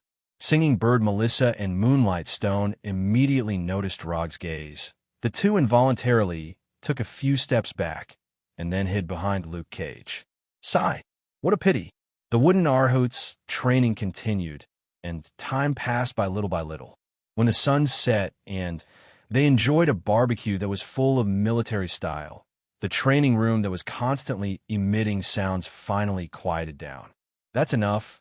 If he really killed Red Tank, Ross would more or less have some opinions. After noticing that Red Tank's life force showed signs of weakening, Rog finally ended Red Tank's first training process. After waiting for about half an hour, Red Tank, who was only left with a pair of tattered pants, walked out and silently came in front of Rog. Captain. Although Red Tank's appearance made him look like he wasn't very intelligent, it didn't mean that Red Tank was an idiot who didn't think of anything. After understanding the huge gap between himself and Rog, The red tank decisively chose to obey. Yes. Rog didn't pay much attention to Red Tank's expression as he casually replied. Although it took a little longer than expected, the result was still very satisfactory. Following that, Moonlight Stone and the others led Rog to the resting area in the base. Ask Ross to arrange for someone to redesign your image. You're going to become superheroes in the hearts of the people. Your current appearances are not positive enough. After leaving this sentence, Rog took out a Thor kunai and threw it directly at the dart target more than 10 meters away. Bullseye. Don't touch kunai. As soon as he finished speaking, Rog left with the Flying Thunder God and returned home to New York. In the afternoon, Ross transferred $500 million for the first year to Rog's account. The selection list of equipment and some authorization accounts were also sent to Konoha. As for the research teams and professional equipment, Ross directly gave him a list of research institutes and laboratories. As long as he needs it, he can arrange for Dr. Connors to go to these places to conduct relevant research experiments at any time. At around 11 o'clock, Gavin, who had performed a righteous patrol outside, also returned here. Rog briefly told Gavin about the deal between himself and Ross, and then it was a dry and raging night. 3 days later, the first press conference of the Thunder Secret Service team officially began. Ross did not arrange the site of the press conference in the previous base, but in Arlington County, where the Pentagon is located. Although Rog came to the press conference with Luke Cage and others, he did not appear directly at the press conference. According to Ross, he needs a way to make an appearance that is eye-catching enough. In fact, it's just a way to make an appearance that is more in line with the appearance of a superhero. Ross first made a very ambitious opening statement, then talked about the Avengers and S.H.I.E.L.D. Then, the topic changed and entered the theme of the press conference. Today, on behalf of the U.S. government and the Pentagon, I will officially introduce to you a new team of heroes that could be compared to the Avengers. They are the Thunder Secret Service team. After Ross finished speaking in a high-spirited tone, there was a burst of salute at the press conference. With the sound of the salute, Luke Cage and others came to the podium one by one and waved to the reporters below. After Luke Cage and others appeared one by one, Ross began to introduce the members of the Thunder Secret Service team to everyone. In order to make the Thunder Avengers look more decent, Ross followed Rog's advice and designed a new image for them.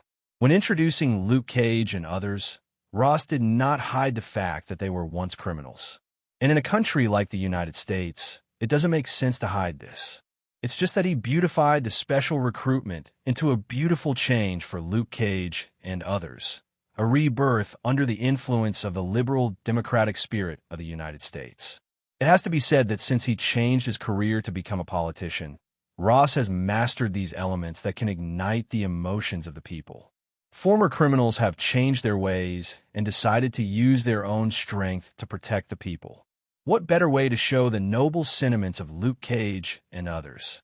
Sure enough, under Ross's provocative words, the reporters present did not dwell on the fact that Luke Cage and others were once criminals.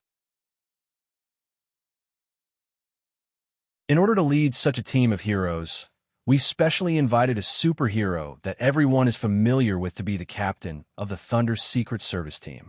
Under his leadership, we believe that the Thunder Secret Service team can make a great contribution to world peace, just like the Avengers.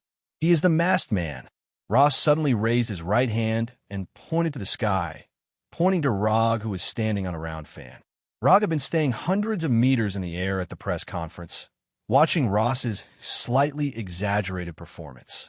Although he didn't like Ross's way of expression, as a ninja with good professional ethics, he knew very well what it meant to take someone's money to solve a problem. I'll play along with you.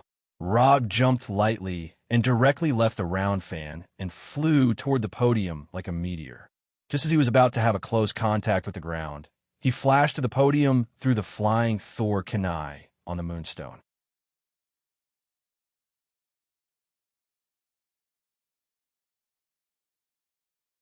Chapter 190. Although it was not the kind of superhero landing that Ross had imagined, Rog's approach was perfectly in line with his identity. At this time, Rog was still wearing his iconic three-tomo mask, and he was wearing a white haori. The Akatsuki's robe was not suitable for such an occasion, and wearing the Akatsuki's robe made him look more like a supervillain than a superhero. When he flashed to the podium, the reporters at the scene couldn't help but exclaim.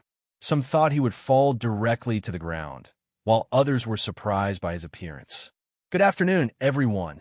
After a simple greeting, Rog controlled the thunder fan in the air to fly in front of him, and then grabbed the fan. The three-hook jade mask and a round fan that could fly were enough to prove the identity of his true self. "Masked man, sir, do you really want to join the Thunder Secret Service team?" As soon as Rog caught the flying fan, a blonde female reporter in a light gray professional suit stood up and asked the first question. When asking the question, the delicate female reporter hesitated for a few seconds because she didn't know if it was appropriate to call Rog the masked man. But she didn't have a better choice, because Rog had never revealed his true identity in front of the public. Even the title of the masked man was given by the public casually. "Before answering your question, I'll make a simple self-introduction," Rog said calmly. "No way. He's going to announce his identity?" For a while, the reporters present were excited.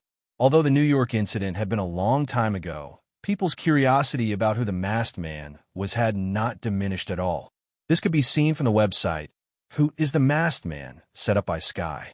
"My name is Rog, and I'm a ninja."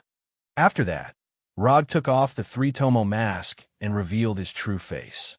Wearing a mask can indeed hide one's identity, but at this time, Rog felt that he didn't have much need to hide his identity. At worst, there would be a group of paparazzi around in the future. When he took off his mask, people realized that Rog was younger and more handsome than they had imagined. As for the fact that he always wore a mask, many people thought that he chose to wear a mask because of his appearance. Many people even thought that it was because of his disfigurement that he didn't dare to show his true face. But at this moment, these reporters finally understood how unreliable those rumors were. Other than his eyes being different from normal people, Rog's appearance perfectly met the standard of a handsome young man. With her looks, it would be a pity if she didn't act in a movie. It would be best if it was a restricted film. Several classic scripts flashed through the mind of the female reporter who asked the question, and the way she looked at Rog became a little strange. "Ninja? Mr. Rog, are you referring to those ninjas in Japan?" Although a lot of images that were not suitable for children had already appeared in her mind, the good professionalism of the female reporter still kept her calm and continued to ask questions. Although the names are the same, they are not the same profession. "I'm the kind of ninja who can release ninjutsu. For example, this one." As soon as his voice fell, Rog raised his right hand and then released a real thunderbolt into the sky. Rumble. A huge thunder suddenly sounded. "Mr. Rog, are you an Earthling or an alien like Thor, or a mutant like Hulk?" The blonde female reporter continued to ask. "I'm an Earthling, a pure Earthling, and I'm not a mutant like Hulk. Let's put it this way. Ninjutsu is a power that can be learned. I learned these ninjutsu in a place called Konoha Hidden Village. Anyway, no one knows what ninjutsu is, and no one can prove this." So Rog said without changing his expression, "A man who can't lie is not a good man, especially a man who can't lie in front of a woman." "Konoha Hidden Village? Where's that place?" The female reporter asked a question that everyone was very concerned about. Even Ross was seriously waiting for his answer. "It's a place isolated from the world. They don't like to be disturbed, and they don't like to leave the village, so I won't tell you the location of the village. Konoha Hidden Village is a ghost. If there is such a place, he won't say such an important thing." After hearing Rog's answer, many people sighed in disappointment. Although they don't know the specific location of Konoha Hidden Village, many people have the idea of starting to investigate Konoha Hidden Village after going back, including Ross. "Then why did you leave the village?" It was the same female reporter. "Good question. I said so much just to wait for you to ask this question. This is a bit complicated. In Konoha Hidden Village, the most powerful ninja is called the Hokage. The Hokage is the only person who can choose whether to leave the village or not. and I am the current Hokage of Konoha Hidden Village, the fourth Hokage. After that, Rog directly turned around, revealing the red characters on his Haori. Fourth Hokage. Rog didn't intend to continue with the title of the Masked Man. Instead of worrying about whether he will get some strange title after announcing his identity, it's better to take the initiative to choose one. When he was choosing his title, he hesitated for a moment, wondering which one he should choose. God of Shinobi, Golden Flash, Konoha's White Fang, Sannin, First Hokage, Fourth Hokage. After thinking about it, he finally chose the Fourth Hokage as his future hero title. Not for anything else, but because the Haori of the Fourth Hokage is more handsome, and Minato's appearance is a little bit closer to him. Although it's not as good as him, it's not bad. So only the title of the Fourth Hokage is worthy of his temperament and appearance. In the next 10 minutes, the reporters asked some questions about Rog and the Thunderbolt agents. Of course, the main questions were about Rog. Although it didn't take long, the content of this press conference was enough to cause a sensation. The news of Rog's new title, the Fourth Hokage, and the Thunderbolt agents also spread out at an amazing speed. As soon as the press conference ended, Rog's personal mobile phone rang crazily. Tawny, Captain America, Natasha, and Banner all called for the first time. Rog didn't want to answer the calls from Captain America and Natasha for the time being, so he called Tawny back first.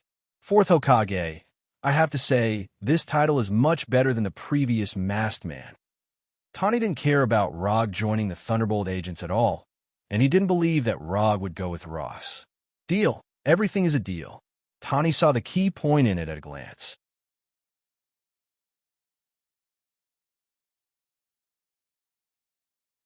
Chapter 191. Of course, this is the title I chose myself.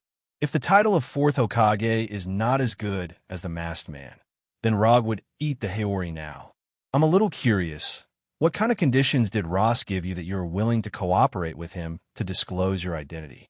Tawny and Rog have known each other for a long time, and the current Rog made Tawny feel like he was seeing himself in the past. Of course, this does not refer to the ability to invent, but to the style of life. It was my own decision to disclose my identity, and he only bought me to join in name. There is nothing to hide about this, and as the Thunder Task Force officially begins to act, Tawny will be able to guess this sooner or later. What's the price? Tawny continued to ask. $500 million a year, plus equipment of the same value, and some additional rights. That's all, it's not a lot. Rog directly said Ross's price. That's $1 billion a year. Your endorsement fee is high enough. Even the billionaire Tawny was a little shocked after hearing this price. Even for him, $1 billion a year is not a trivial matter. This is barely a medium amount. The military is still very rich. You should know this best. Stark Industries originally made its fortune as a military enterprise. It can even be said that the Pentagon contributed a lot to Tawny's current net worth. And compared with Stark Industries, Rog feels that his endorsement fee is more reasonable. That's also true. They can't fight, but they have a lot of money. Tawny also took advantage of this opportunity. By the way, let me remind you, be careful of Ross. He is not a good person. Don't be sold by him without knowing. At the end of the phone call, Tawny specifically reminded Rog, which is also a kind concern for a friend. I will pay attention, and if he wants to sell me, it depends on whether he has the ability to do so.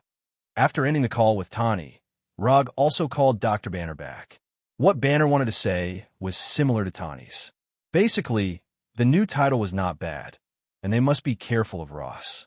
After calling Tawny and Banner back, Rog put away his phone. Although there were several missed calls from Rogers and Black Widow Natasha, he had no intention of calling them back. As long as S.H.I.E.L.D. is still there, they're destined to be competitors. Unless S.H.I.E.L.D. falls or the two of them withdraw from S.H.I.E.L.D., Rog has no plans to contact his opponents.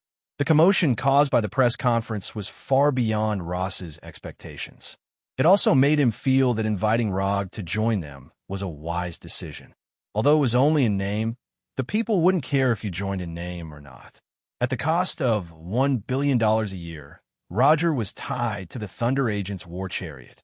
No matter how one looked at it, it was a very good deal. Rog was satisfied, Ross was satisfied, and the people were satisfied.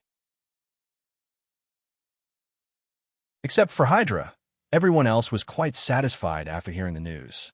That night, several senior executives of Hydra held an overnight meeting at a secret base. Rog didn't care too much about Hydra's reaction. When his identity was officially made public, it was more difficult for Hydra to do anything to him. At least that's what it looks like on the surface. Not long after the press conference, Rog returned to New York with the Flying Thunder God. He was not in the mood to live with Luke Cage and others in a base transformed from military camp. No matter how comfortable it is outside, it's not as comfortable as home, especially when there is a beautiful girlfriend at home. Not long after Rog got up, he saw the headlines about him. He had to sigh at the amazing efficiency of the American media. Less than 24 hours after his identity was made public, all the things he did before that were not particularly secret were dug up by the media. His identity as a private detective suddenly appeared in New York 3 years ago, and even the fact that he was almost taken away by the police was dug up by these media. Of course, he established Konoha's private military company. For this reason, Erica also specifically contacted him and asked him how to deal with the dozens of reporters at the door of the company. I'll let the shadow clone take you away. Don't go back to the company for the time being. Especially Frank and the other two, let them pay attention to hiding their whereabouts. I don't want the news of monsters in captivity to appear. After the call, Rog arranged for a shadow clone to return to the company. These media are just a little crazy now, and it will be fine in a few days. And in a place like New York, there is never a shortage of big news. No one knows New York better than me. A ninja who has lived in New York for several years said with great certainty. After dealing with the team's affairs, he Flying Thunder God came to the Thunder Agent's headquarters base in Washington. It was still the same. This headquarters base was originally a military base, but it had been renovated. In the conference room of Thunder headquarters, the Thunderbolt Secret Service has already spread the word, but you still lack actual results. Therefore, we chose 3 missions as the first operation of the Thunder Secret Service team. After that, Ross arranged for the male assistant next to him to turn on the screen in the conference room and began to introduce the mission brief. Terrorists in Ukraine bought a nuclear warhead on the black market in Russia. A UA cargo ship was hijacked by pirates in the waters of Somalia, and the UA government was asked to pay $50 million. A U.S. military overseas base in Afghanistan was attacked by terrorists, and 5 U.S. soldiers were kidnapped. After reading these 3 mission briefings, the first thing that came to Rog's mind was not the details of the mission, but the UA government was really hateful. Is this the international charm of the world's most powerful country? I love it. Except for the mission in Afghanistan, the other 2 missions were originally the CIB's missions, but S.H.I.E.L.D. intervened. But we took it from S.H.I.E.L.D. again, so these 3 missions now belong to us. The missions are not very difficult. 2 people go to each place. There is not enough manpower, so Rog, you have to go on a mission. As soon as Ross finished speaking, Rog threw an unused commission scroll to him. That depends on whether you have the luck. I want the mission in Ukraine, and the reward is no less than $30 million. Before the press conference, Rog and Ross reached some additional agreements. As the captain of the Thunder Agents, Rog certainly can't stay idle. So in order to solve this problem, Rog proposed his favorite and best commission mode. As long as Ross' commission can be judged by the system, he will perform the mission in the name of the Thunder Agents. Of course, if Ross is unlucky and the commission does not pass the system's judgment, then he can only blame his bad luck.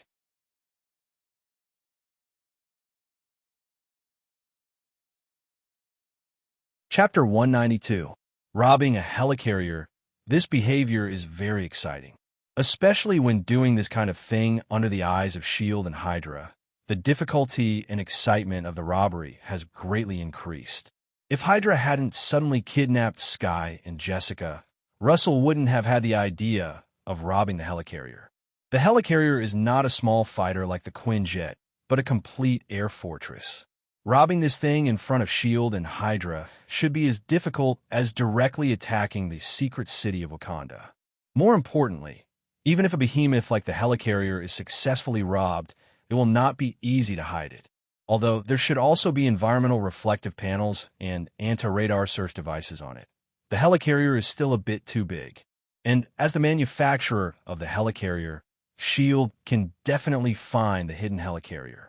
Although robbing the helicarrier is difficult, it has to be said that the helicarrier is still very attractive to Russell. In Hydra's plan, 3 helicarriers are enough to dominate the world. Although Russell doesn't have as much confidence in the helicarrier as Hydra, he doesn't deny the helicarrier's powerful combat ability. In the distance, Triple Wing is still brightly lit and people are coming and going. Russell and the Hungry Wolf Warrior are also making their final preparations. In fact, there is nothing to prepare. They just need to distribute this super hacking program in their hands and let the 2 Hungry Wolf teams wait for the opportunity to board the helicarrier. As for whether they can succeed or not, it is really up to fate. Although Russell is quite confident in the Hungry Wolf Warrior, he is not arrogant enough to think that the Hungry Wolf Warrior can look down on all of SHIELD and Hydra's warriors. SHIELD and Hydra are really serious, and they're also very scary. Time passed little by little, and when the first light appeared on the horizon, Russell and the Hungry Wolf Warrior quietly left the roof where they had stayed for most of the night and began to head to the Triple Wing headquarters. The information provided by Jasper was that the Insight plan would be implemented in 24 hours. According to the time calculation, Russell and the others now have at least 5 or 6 hours of rest. But Russell didn't have much hope for SHIELD and Hydra's concept of time, especially when he carefully observed the Insight hangar below, the Triple Wing headquarters. With Supervision's telescopic vision and clairvoyance, he decided to launch an action in advance. The 3 helicarriers in the hangar had already made their final preparations before liftoff. Russell even saw the Mother Kerr, Nick Fury, and the Black Widow Natasha in the hangar. Their expressions didn't look normal. Nick Fury frowned deeply, and Black Widow Natasha, who was standing beside him, also had a distressed expression. Not only that, but there were also obvious bruises on Black Widow Natasha's delicate face. Russell clearly remembered that Natasha's face didn't have any scars apart from her beauty yesterday. The Black Widow Natasha was injured, and there didn't seem to be anything special. After all, she was a special agent. It was normal for her to get injured during a mission. But the problem, she was injured Wolf Warrior. Combined with Dr. Zola's request, Russell made a rough judgment. Because of the death of Pierce and Rum, Hydra hidden in SHIELD was partially exposed, but not completely exposed, which is why Project Insight was not completely terminated. Nick Fury estimated that the exposed Hydra was handed over to Black Widow Natasha and Captain America Steve Rogers to deal with, so Natasha was injured at this time. As for why Dr. Zola only asked him to kill Nick Fury and Captain America, it should be because he felt that Captain America and Captain America had a greater impact on the plan, so he made such a request. Of course, only Dr. Zola himself would know if that was what he thought. On the way to the Triple Wing headquarters, Russell carefully observed the Insight hangar, but he never found any trace of Captain America and Agent Hill. Russell can understand that Captain America is not here. After all, Captain America is a combatant. But Agent Hill is also not here, which makes him a little suspicious. Agent Hill is Nick Fury's right-hand man. At this critical moment, it's not right for her not to be here. Although he didn't find Captain America and Agent Hill, Russell saw someone here that he didn't expect at all. Dr. Bruce Banner. Why is he here? He's not from SHIELD. What is he doing here? Several doubts suddenly emerged in Russell's mind. Although Dr. Banner has not turned into the grumpy Hulk now, he still felt his scalp tingle when he saw him in a suit and glasses. Compared to Hulk, he would rather see the fully armed Captain America and Falcon now. Captain America and Falcon are still normal human beings anyway. But the Hulk was different. He was completely inhuman. He is not even a human being.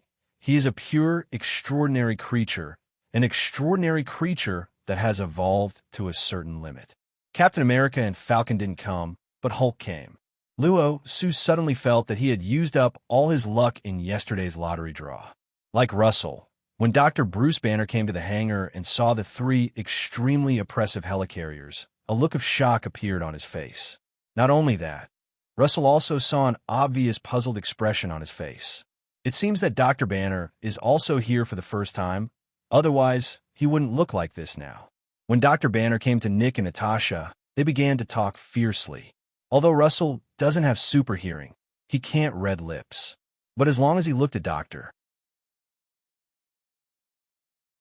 Banner's reluctant expression and Natasha's somewhat ambiguous eyes, he could infer the general situation. If Russell guessed correctly, Dr. Banner was fooled here by Black Widow Natasha. Although Dr. Banner is also a member of the Avengers, he is different from Captain America and Natasha. He is a relatively neutral party. He will take on the responsibility of protecting the world, but he will not become a member of S.H.I.E.L.D. Compared to the identity of S.H.I.E.L.D. agent, he prefers his identity as a doctor. At this time, although Dr. Banner looked reluctant, but under the persuasion of Black Widow Natasha, he finally stayed in the hangar and stood silently beside Natasha. Seeing this scene, Russell couldn't help but sigh. This robbery plan is really getting more and more exciting.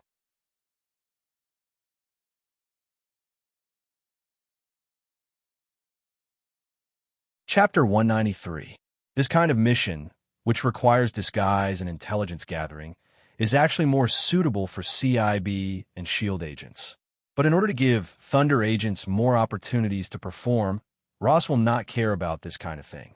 For Ross and the military bigwigs behind him, as long as this mission is completed by Thunder agents, then they have sufficient reason to further apply to the White House and take back the rights that originally belonged to them little by little.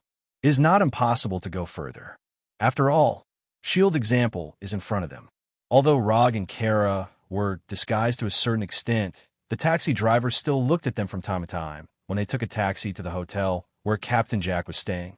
This is not because the image of the two of them is too outstanding, but because the two of them are a little too unfamiliar now.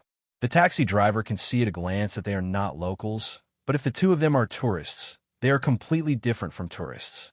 As a veteran taxi driver in Kiev for more than 10 or 20 years, the man, who is over 40 years old, immediately thought of something. "Are you Interpol?" The driver asked in broken English, with a look on his face that said he had understood everything. "No, we are terrorists." Rog didn't want to answer the driver's question, but after noticing the driver's uncontrollable excitement, he opened his mouth and gave an unexpected answer. Sure enough, after hearing Rog's answer, the driver's face suddenly turned black. "You are really joking, huh?" The driver laughed to hide his nervousness at this time. "You think I'm joking?" Rog said in a gloomy tone with a straight face. The driver began to panic, and he began to regret why he spoke. If it were anyone else, the taxi driver would think that the other party was joking at most. However, when Rog purposely released his aura, the driver, who was a commoner, could not help but feel instinctive fear. "Forget that we have been here. If you can't do it, I will help you do it. Understand, Viktokovsky?" "Understood, sir, I will forget." The driver named Viktokovsky answered immediately, then tensed his body and looked straight ahead. For the next 10 minutes or so, nothing was said. After sending Rog and Kara to the entrance of the hotel, Viktokovsky stepped on the accelerator and quickly disappeared from Rog's sight without even paying. "Why are you scaring him? He's just an ordinary driver." "Scaring him is meaningless," Kara asked in confusion. "There's no special reason. It's just to give him some extra memories. When he's old, he might sit on the sofa and brag to his grandchildren about what happened today. Back then, Grandpa met 2 terrorists in Kiev. That was an extremely dangerous day." Hearing Rog's words, Kara rolled his eyes and walked straight into the hotel lobby. If one looked at it from the perspective of the purpose, his method was indeed quite boring. But isn't life made up of these boring little things? The thrilling and exciting legendary life was a privilege that only a few people had. After a sentimental sigh, he slowly walked into the hotel. According to the information, Captain Jack lived in room 703. Except for leaving the hotel every night to go to the Ecstasy Night Bar, Captain Jack almost never left the room. Although Captain Jack was the only one who checked in, for someone like him who worked in a special industry, he might not be the only one in the room. Knock, knock, knock. After arriving at the door of room 703, Kara knocked on the door. After waiting for more than 10 seconds, the closed door was opened, and Captain Jack, who was in his 40s or 50s and had a bushy beard, appeared in front of Kara. "Oh, beauty! Can't you find your room?" After seeing Kara's appearance, Captain Jack said in a tone that all men understand. However, just as he was looking up and down at Kara's attractive figure, Kara suddenly lifted her 1-meter-long leg and kicked him directly. Captain Jack had never thought that Kara would actually make a move on him. Caught off guard, Captain Jack was kicked by Kara and fell to the ground in a very embarrassing manner. After doing all this, Kara slowly walked into the room as if nothing had happened. Rog, who witnessed Kara's kick, suddenly remembered a sentence that he didn't know where he had seen it before. The longer the legs, the more painful it is to kick. The thinner the heels, the higher the damage. He had never been kicked by a woman, let alone a woman wearing high heels, so he couldn't confirm whether this sentence was correct. However, judging from Captain Jack's groaning on the ground, this sentence was likely to be true. After closing the door, Rog came to Captain Jack and began his first interrogation. Although he had no experience, Captain Jack was obviously not the kind of tough guy who could ignore the damage. After casually trying out a few interrogation techniques that he had learned not long ago, Captain Jack told them the entire situation in full detail. Captain Jack did receive a commission to smuggle something to the United States, but he hadn't seen the item yet. According to the plan, he was going to the bar tonight to confirm the final delivery time and then send the agreed goods to the United States. Only responsible for delivering the goods, not inquiring about the employer and the goods, is the rule of their line of work. As long as the employer can pay according to the agreement, no matter what the goods are, they will deliver. After confirming the contact method between Captain Jack and the employer tonight, Rog directly hit Captain Jack's neck, making him completely unconscious. "Don't you need to kill him?" Kara suddenly asked. "Yes, you do it." After that, Rog gave up his position and motioned Kara to do it himself. What's wrong with people now? They want to kill people to inquire about information. Am I not keeping up with this era? Although he has killed a lot of people, those were needed for combat or missions. If you are worried that he will wake up halfway, just tie him up.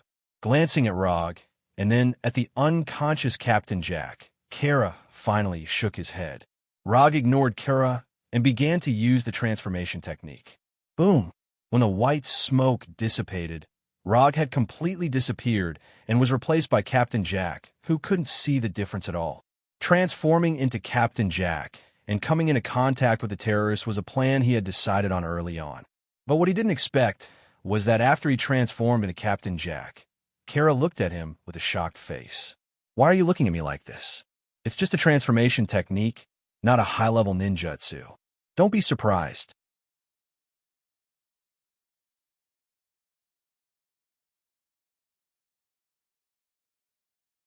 Chapter 194. Although Kara herself had extraordinary power because of the Moonlight Stone, she still felt incredulous after seeing the scene in front of her. Not only was the appearance exactly the same, but even the lecherous expression was exactly the same. If the real Captain Jack was not lying on the ground, Kara would never believe that the Captain Jack standing in front of her was Rog. "Don't be in a daze. I'll deal with the rest alone. You go back to the safe house." What he had to face next was not a passerby or a driver, but a terrorist with high vigilance. Instead of bringing an inexperienced newcomer like Kara, it would be better to catch the terrorists in the bar. At least it would save him some effort. Although Rog didn't say it clearly, Kara understood what he meant. "You're a newcomer, don't add to the trouble. Go back to where you came from." If it was someone else who did this to her, Kara would definitely let that person enjoy the extraordinary power of the Moonlight Stone. But when that person was Rog, the situation was completely different. Kara would rather fight with the red tank than face the feeling of disgusting bugs crawling all over her body again. Thinking of this, Kara couldn't help but tremble slightly, as if there were bugs crawling on her body at this time. Okay, then I'll go back first. Without any hesitation or dissatisfaction, Kara turned around and left decisively. When night fell, Rog, who had transformed into Captain Jack, left the hotel and took a taxi to the Ecstasy Night Bar. Before leaving the hotel, he enjoyed the highest standard dinner that the hotel could provide. As for the bill, of course, Captain Jack paid for it. Isn't it reasonable for Captain Jack to pay for what he eats? Rog thought that the bar that could be chosen by Captain Jack and the terrorists wouldn't be too bad. But when he came to the bar, he felt that he had overestimated Jack and the others.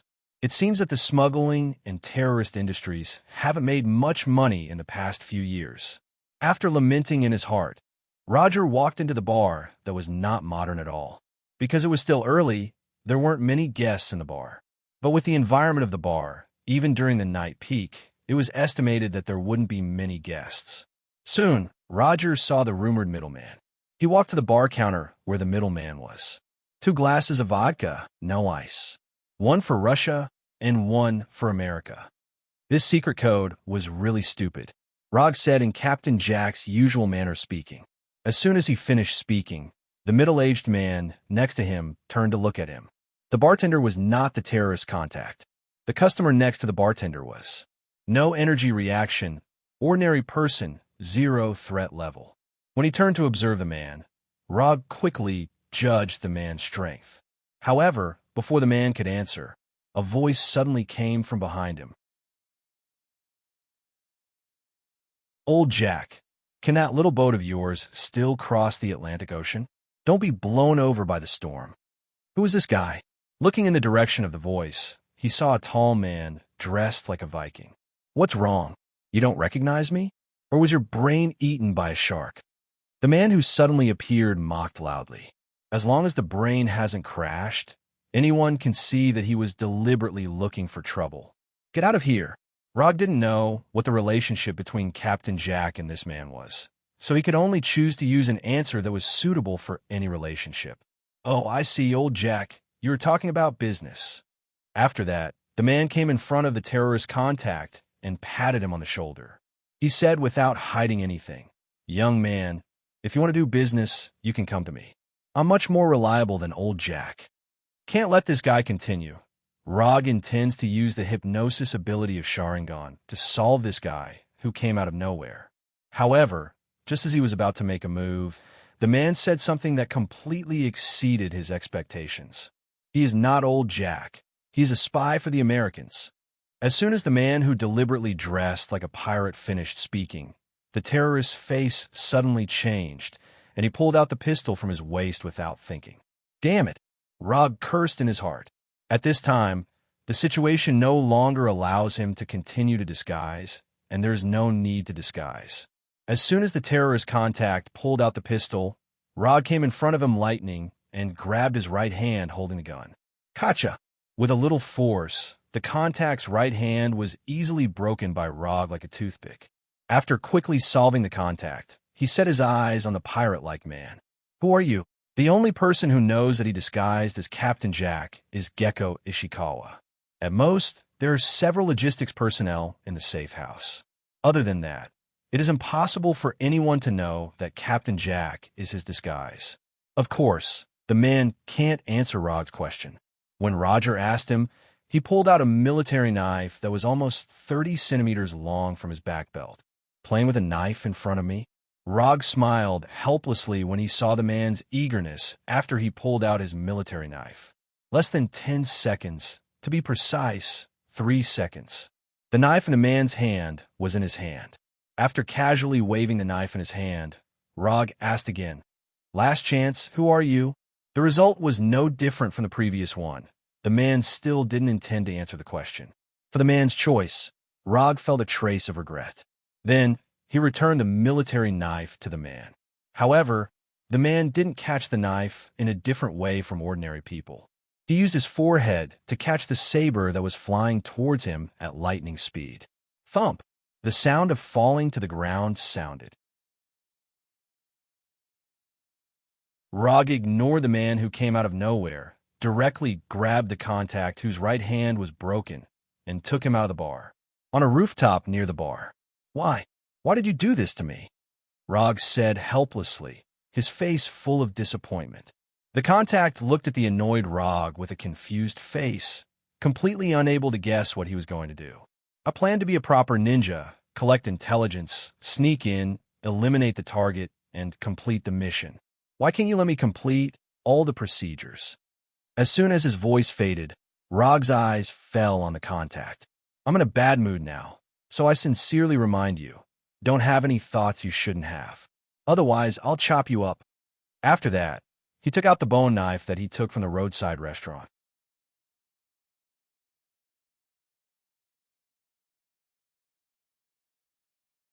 Chapter 195. Chop you up. Glancing at the oily bone knife in Rog's hand, the terrorist couldn't help but swallow his saliva. Compared to Rog's threat, what surprised the terrorist was Rog's identity.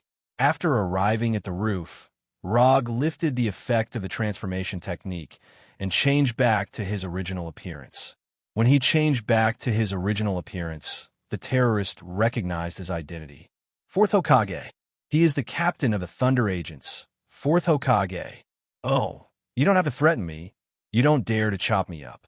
The world-famous superhero Fourth Hokage can't chop me up unless you don't want the reputation of a superhero anymore. Do it, lackeys of the U.S. government. You don't deserve to be called a hero. Do it. After recognizing Rog's identity, the terrorist not only did not have any fear, but he began to clamor. It has to be said that this terrorist's imagination is quite good to be able to think of so many things in such a short time. But there's one thing he didn't think of, that is, Rog is not an ordinary superhero. In other words, Rog never thought of himself as a superhero. Compared to the hardships of being a superhero, he wanted to be a carefree anti-hero. When he is happy, he will save the world. When he is not happy, the world will do whatever it wants. Since you asked for it, then I will satisfy you. After saying that, Rog came to the front of the terrorist, lying on the ground, and squatted down with a calm face. Judging from your action of pulling out the gun, your habitual hand is right hand. So let's start with the left hand.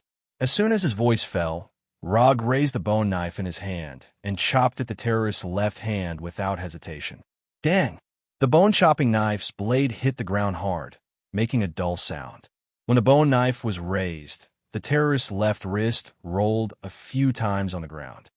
The terrorist never thought that Rog would really dare to do it, and he was so determined and calm. Sure, this is just the beginning. The main event is coming up. Do your best. Rog raised his left index finger to his lips and shushed her. Then, he ignored the terrorist's screams and ignored the blood spurting out of the wound on his left hand. He raised the bone-chopping knife again. Clang! There was another sound of metal colliding with the ground. The terrorist's left upper arm was also detached from his body. No, stop! Don't! The terrorist began to struggle with all his might. However, Rog was still unmoved. He raised the machete in his hand for the third time. Go ahead and ask. How am I supposed to answer if you don't ask? Go ahead and ask. Seeing the chopping knife raised once again, the terrorist shouted loudly, as if this could disperse the intense pain from his left hand. Is that so? Then it seems that this is my fault. At the same time, the bone-chopping knife fell again, cutting off the terrorist's remaining forearm. No, it's not your fault. I beg you.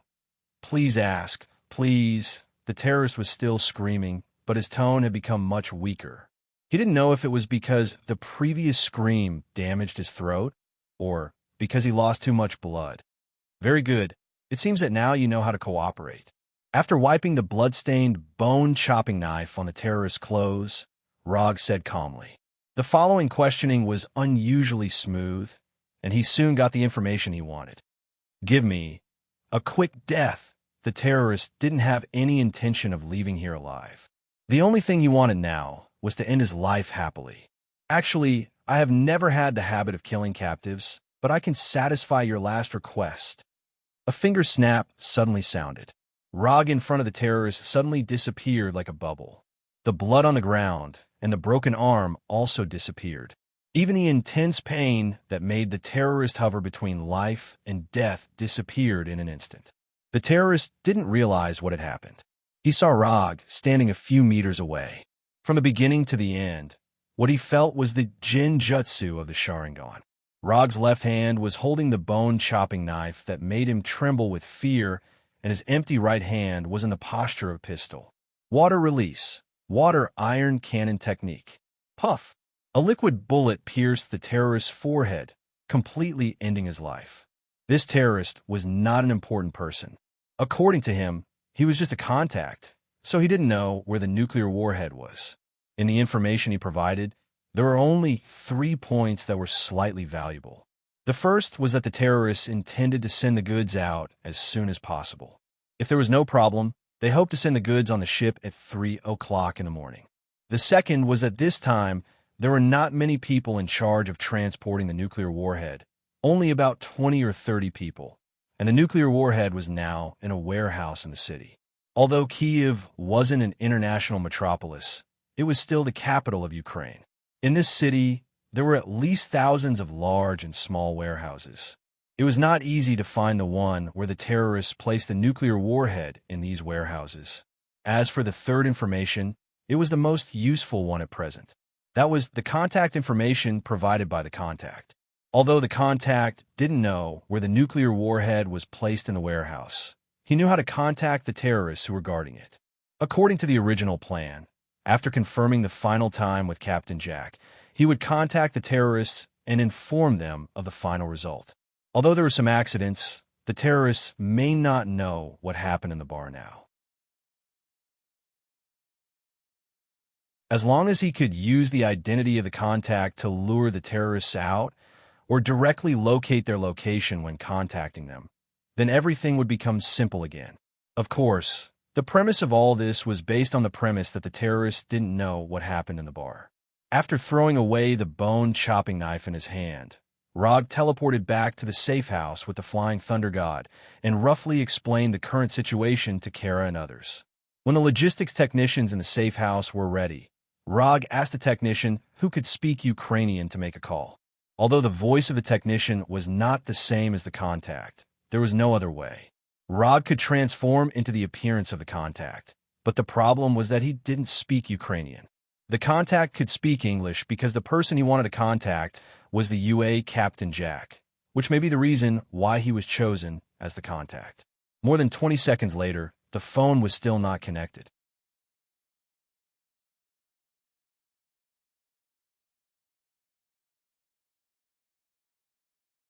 Chapter 196. Just when everyone thought that no one would answer the phone, the call was suddenly connected. At #%#YENET, there was an authentic Ukrainian voice on the phone. But except for the technician who made the call, no one present understood the meaning of this sentence. The technician quickly replied and communicated with the terrorist on the other end of the phone. Although they couldn't understand their conversation, judging from the current situation, the terrorists guarding the nuclear warhead didn't know what happened in the bar.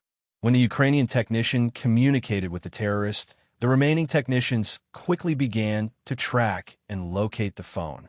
Although these technicians are not professional agents from the CIB and SHIELD, it is not difficult for them to track the location of a phone call. The terrorist on the other end of the phone didn't realize anything, and the technician on the safe house side had already completed the location. The signal came from a warehouse on the outskirts of Kyiv. Mr. Rog, I told them the time and place of receiving the goods tonight according to your request, and they will arrive at the port on time with the goods. After the call ended, the technician in charge of the call reported to Rog. Rog didn't have any military rank, but his identity as the captain of the Thunder Agents made him the highest-ranking person on the scene. Thank you for your hard work, but they won't have a chance to arrive at the port on time. It was only 8 o'clock in the evening, more than 6 hours away from the agreed 3 o'clock in the morning. Rog didn't intend to waste time here, so he planned to go directly to the warehouse located and solve all the problems at once. Put on your battle suit, we should go. It was also time to end this agent game. After hearing Rog's words, Moonlight Shkala didn't hesitate and immediately went to the room and changed back to the white uniform that fully highlighted her graceful figure. Finally, the fight was about to start, and Shkala's expression gradually became excited. More than 20 minutes later, Rog and Skala arrived near the warehouse on the outskirts. After arriving near the warehouse, Rog didn't launch an attack immediately, but used chakra to perceive the situation of the warehouse. 34 ordinary humans didn't have any abnormal energy response. He couldn't sense whether the nuclear warhead was inside.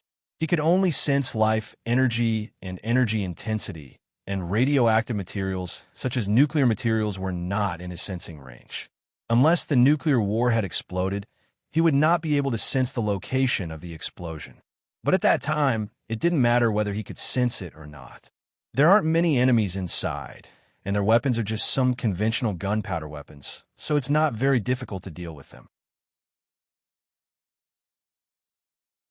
According to Ross's request, I need you to grow up as soon as possible so that you can become superheroes who can take charge of things on your own. So, you'll be in charge of the main attack, and I'll be in charge of covering you. Unless you really can't handle it, or if your life is in danger, I will only help. Do you understand? This was something that Rog and Ross had agreed upon a long time ago. While he was the captain of the Thunderbolt Secret Service team, he had to do his best to help the other members grow. Of course, this so-called growth was not for him to teach the other members how to fight, but for them to gain more combat experience. Simply put, he was the last line of insurance for the Thunderbolt Secret Service team. If Moonlight, Skala, and the other team members could solve the quest by themselves, then he could do nothing. But if they couldn't solve it, or if their lives were in danger, he would be responsible for dealing with the aftermath. Of course, this was only limited to when he was participating in a mission. Understood. Skala had no objection to Rog's arrangement, and she didn't think that the terrorists in the warehouse could pose any threat to her. Although she wasn't a battle-hardened existence like Rog, and her power wasn't obtained through her own efforts, the extraordinary ability given to her by the Moonstone was enough for her to deal with most of the enemies. After instructing Skala, Rog didn't say anything else. What he had to do now was to enjoy Moonlight Skala's performance. After calming down a little, Skala walked straight to the door of the warehouse, intending to attack it head-on. Rog didn't say anything about Skala's choice. As long as Skala didn't die here, it didn't matter. It was unknown whether the terrorists in the warehouse weren't vigilant enough, or they didn't worry about any enemy attack at all. Skala, who was exuding orange-white light from head to toe, was unhindered and went directly to the door of the warehouse. Moonlight Skala was obviously not the kind of person who would sneak in and secretly deal with the enemy. After coming to the warehouse door, she raised her hands and launched an orange-white beam of light. Boom! The beam of light hit the dilapidated door of the warehouse without any suspense, blasting a big hole in the door. The huge sound resounded throughout the warehouse in an instant, and the terrorists in the warehouse understood the situation at this time, even if they were slow to react. There are enemies attacking. It didn't take long for fierce gunshots to ring out in the warehouse. After entering the warehouse, Skala, who was exuding orange-white light, flew into the air and constantly fired energy beams from her hands, attacking all the terrorists who appeared in front of her like an energy turret. At this time, Rog stood dozens of meters behind Skala, silently observing her battle while paying attention to the movements of the terrorists. Although Skala didn't have much combat experience, she easily gained the upper hand with the extraordinary ability given by the Moonlight Gem. Judging from the current situation, it won't take long for Skala to solve all the terrorists in the warehouse and complete the mission smoothly. However, the terrorists who could buy nuclear warheads from the Russian black market are obviously not rookies. They may not have any extraordinary abilities, nor do they have high-tech weapons like Hydra or S.H.I.E.L.D., but they have as many conventional gunpowder weapons as they want. After finding that ordinary bullets couldn't penetrate the energy shield around Skala's body, these terrorists didn't hesitate and directly moved out their heavy weapons. Anti-material sniper rifles, rocket launchers, Gatling guns. Rog even saw the Javelin anti-tank missile developed by the United States on them. These terrorists were well-armed. Even ordinary U.S. soldiers might not be as well-armed as them. When the terrorists took out their heavy weapons, Skala completely gained the upper hand in the battle, and the situation began to change. Boom! Boom, boom, boom. Rockets and missiles continued to explode around Scala, and the shock waves and air waves caused by the explosions made Scala, who was flying in the air, float around like a kite with a broken string.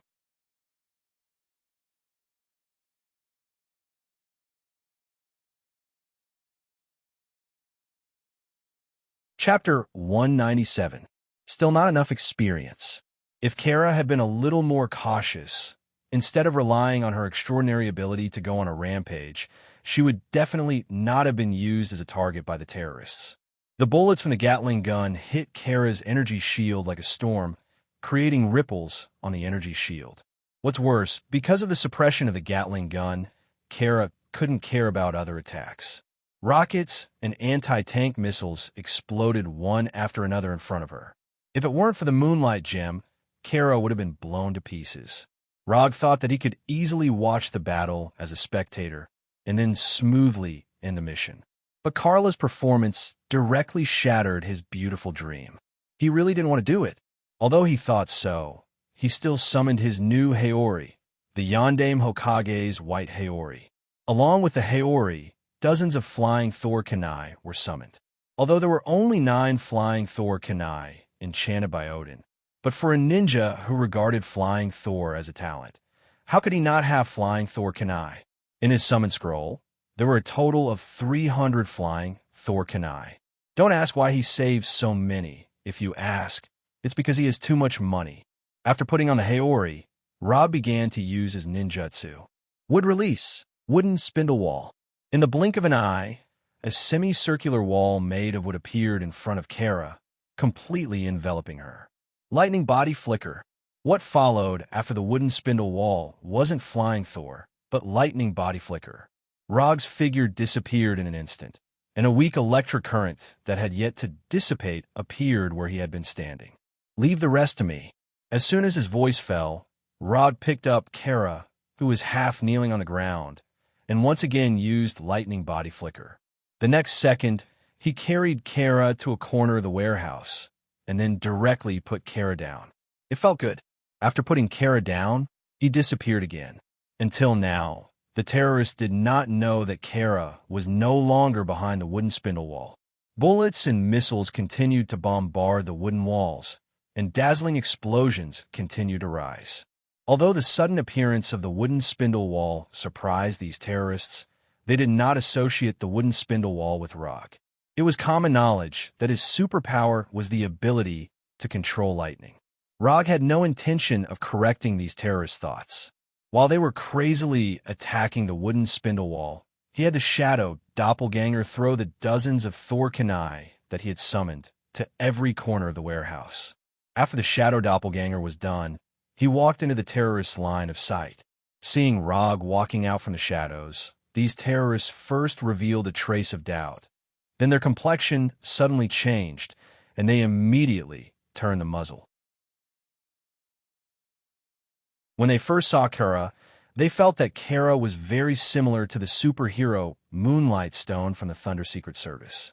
It's just that Kara did not show superpowers at the press conference. So even if she was wearing the same battle suit, they did not immediately confirm Kara's identity. However, when Rog came out in a white Haori, they finally confirmed this guess. Thunder Secret Service's Moonlight Stone Kara and the 4th Hokage Rog. These terrorists didn't take Kara, a new superhero, too seriously. In their view, Moonlight Stone Kara was nothing more than an idol promoted by the UA government, a trick used to fool the people. Kara, who had no record, of course, could not be taken seriously by them. However, Lo was different. He was a ferocious man with actual battle records. When anyone mentioned him, they would involuntarily think of the scenes of him killing the alien soldiers in New York. A person's name, a tree's shadow. No matter how arrogant these terrorists were, they would not think that they would be a match for Rog, who could cut down aliens like vegetables. For a while, all the muzzles and cannons were aimed at him.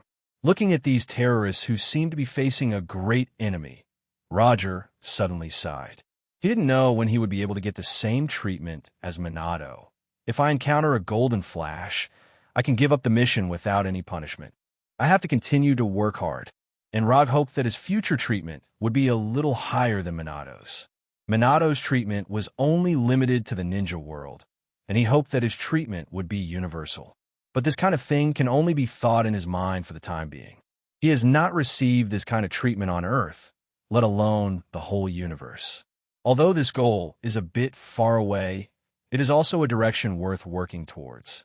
When the terrorists aimed all their muzzles at Rog, Kara, who was placed in the corner of the warehouse by Rog, also sneaked out. She wanted to see how Rog would deal with these terrorists. Rog is strong. She knows this, but she wants to know how strong Rog is.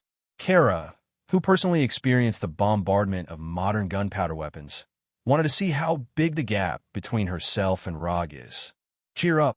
The opposite is the Yondaime Hokage.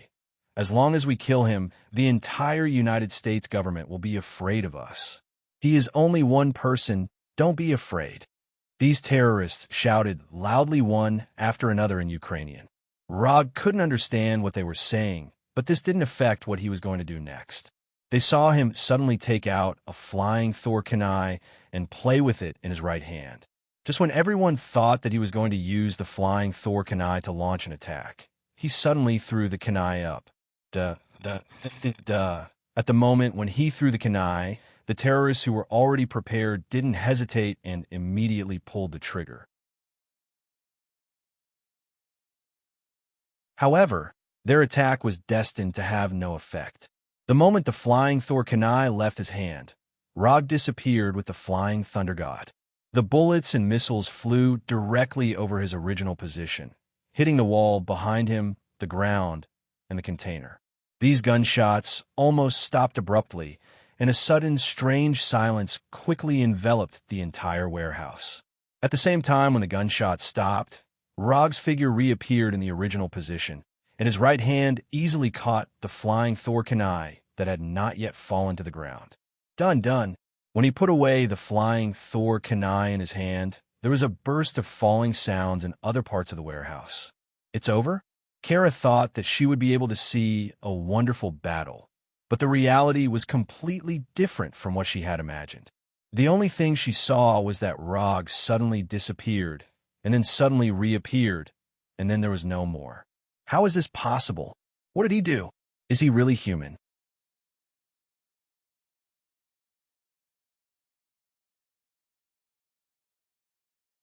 Chapter 198. Inform the military to deal with the aftermath. I'll go back first. Rog ignored Kara, who was in a state of shock and confusion, and directly ordered. Taking care of more than 20 ordinary terrorists in one go was nothing to be surprised about. Minato can kill 50 rock shinobis at once with the same flying Thor. Compared with the rock shinobis, the terrorists don't seem to be on the same level. Not to mention that the number of enemies is only about half of Minato's. Before the Flying Thunder God left the warehouse, Rog didn't forget to let the Shadow Clone recover the Thor that was thrown out. Until Rog's figure completely disappeared, Kara still couldn't believe the scene in front of him. So many terrorists, how could they die so easily? Even if there were more than 20 chickens, they wouldn't die so easily. Rog didn't pay attention to what happened next in the warehouse. But the day after he returned to New York, he saw Ross once again hold a press conference. All 3 missions were successfully completed. The Thunder Secret Service team finally delivered the first answer sheet as a superhero team. Before Ross held the press conference, Rog received 30 ninja coins from the system. Unconsumed ninja coins, 335. After redeeming King Kong Seal and 4-symbol Seal, his ninja coins that didn't change for a long time finally began to increase again. After announcing his identity in public, he can no longer receive ninja coins through Konoha's company as before. But this doesn't have much impact on him. As early as half a year ago, he used Konoha's company to accept commissions, but none of them passed the judgment of the system, and he wasted several commission scrolls. Since then, he rarely personally executed the commissions received by Konoha. Just when Rog was enjoying his rare leisure time, a fierce father and son quarrel occurred in the hall of Asgard's Golden Palace, far away from the Earth. You are taking a risk. If you fail, the weapon will fall into the hands of the enemy. Odin, holding the Gungnir, stood in the hall of the Golden Palace, which was originally magnificent, but now seriously damaged, and directly rejected Thor's proposal. It will only be more dangerous if we just sit here and wait. His fleet may be hovering above us right now, and we won't know. Thor did not give up and continued to persuade Odin. When he arrives, his men will be defeated by tens of thousands of Asgard soldiers. Odin remained unmoved. Then how many people do we have to sacrifice? Thor also insisted on his suggestion. No matter how much we sacrifice, I won't hesitate. Odin's tone suddenly became fierce. We will fight until the last Asgard is dead, until the Asgard's blood runs dry. Then what's the difference between you and Malekith? The difference is that I will eventually win. Odin left the hall of the Golden Palace, looking exhausted. The invasion of the Dark Elves and the death of Queen Scarlet made this king, who is no longer young, look even more aged. Watching Odin leave, Thor stayed in place silently, then said in a voice that only he could hear, "I will protect Asgard in my own way." A few hours later, Thor learned of the latest order issued by Odin. Close Bifrost. No one is allowed to enter or leave Asgard. If even I can't see the enemy, then who can? After the military meeting, Heimdall, the guardian of Bifrost, found Thor in the tavern and said helplessly, "Malekith will come back. You and I know this very well.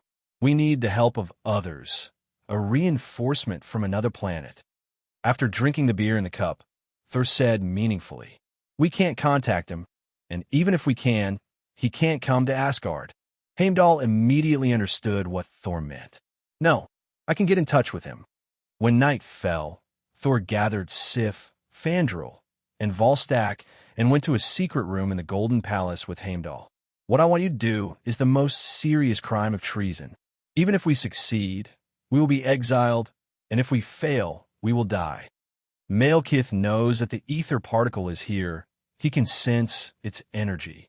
If we don't take action, he will lead the Dark Elves to attack again. But this time, he will completely destroy Asgard. We have to take Jane away from here, so that Asgard will not become a battlefield again," Thor said with a serious face. This was his way of protecting Asgard, completely different from Odin's. But Bifrost has been closed, and the Tesseract is locked in the palace's treasury. Moreover, we are no match for Malekith. There are only a few of us. We can't defeat him, and we can't protect the ether particle in Jane's body. Sif did not object to Thor's proposal, but the key problem was that they could not leave Asgard now. Even if they left, they could not defeat Malekith, the king of the Dark Elves. This was undoubtedly giving the ether particle to Malekith. There are other ways to leave Asgard, and not many people know about these ways. To be precise, there is only one. In addition, this time, we are not the only ones in this operation. We will have a very powerful reinforcement. As soon as he finished speaking, Thor took out a scroll that did not belong to Asgard. This is? The moment they saw the scroll, Sif and the others immediately thought of something. Although the color was a little different, this scroll was very similar to the commission scroll they had seen before. "This is a gift that Rog gave me when I went to New York last time. If one day you need my help, you can open this scroll." These were the original words he said to me. Although that was what he said, Thor did not know what effect this scroll had. But now, this scroll was the only way he could contact Rog. Is this really useful? This place is very far from Earth. Without the help of Bifrost, not many people can cross such a long distance to Asgard.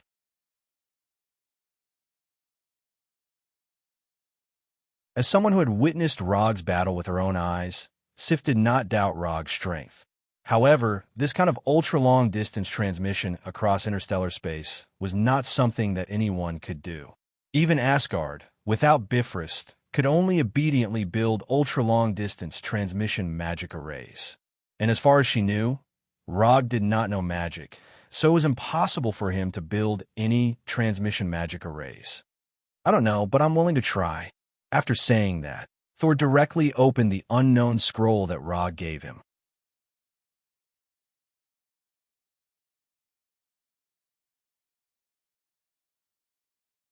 Chapter 199. Bang! As soon as Thor opened the scroll, A cloud of white smoke appeared out of thin air in the room. When the smoke dissipated, Rog's figure appeared in front of them. Did he really come to Asgard?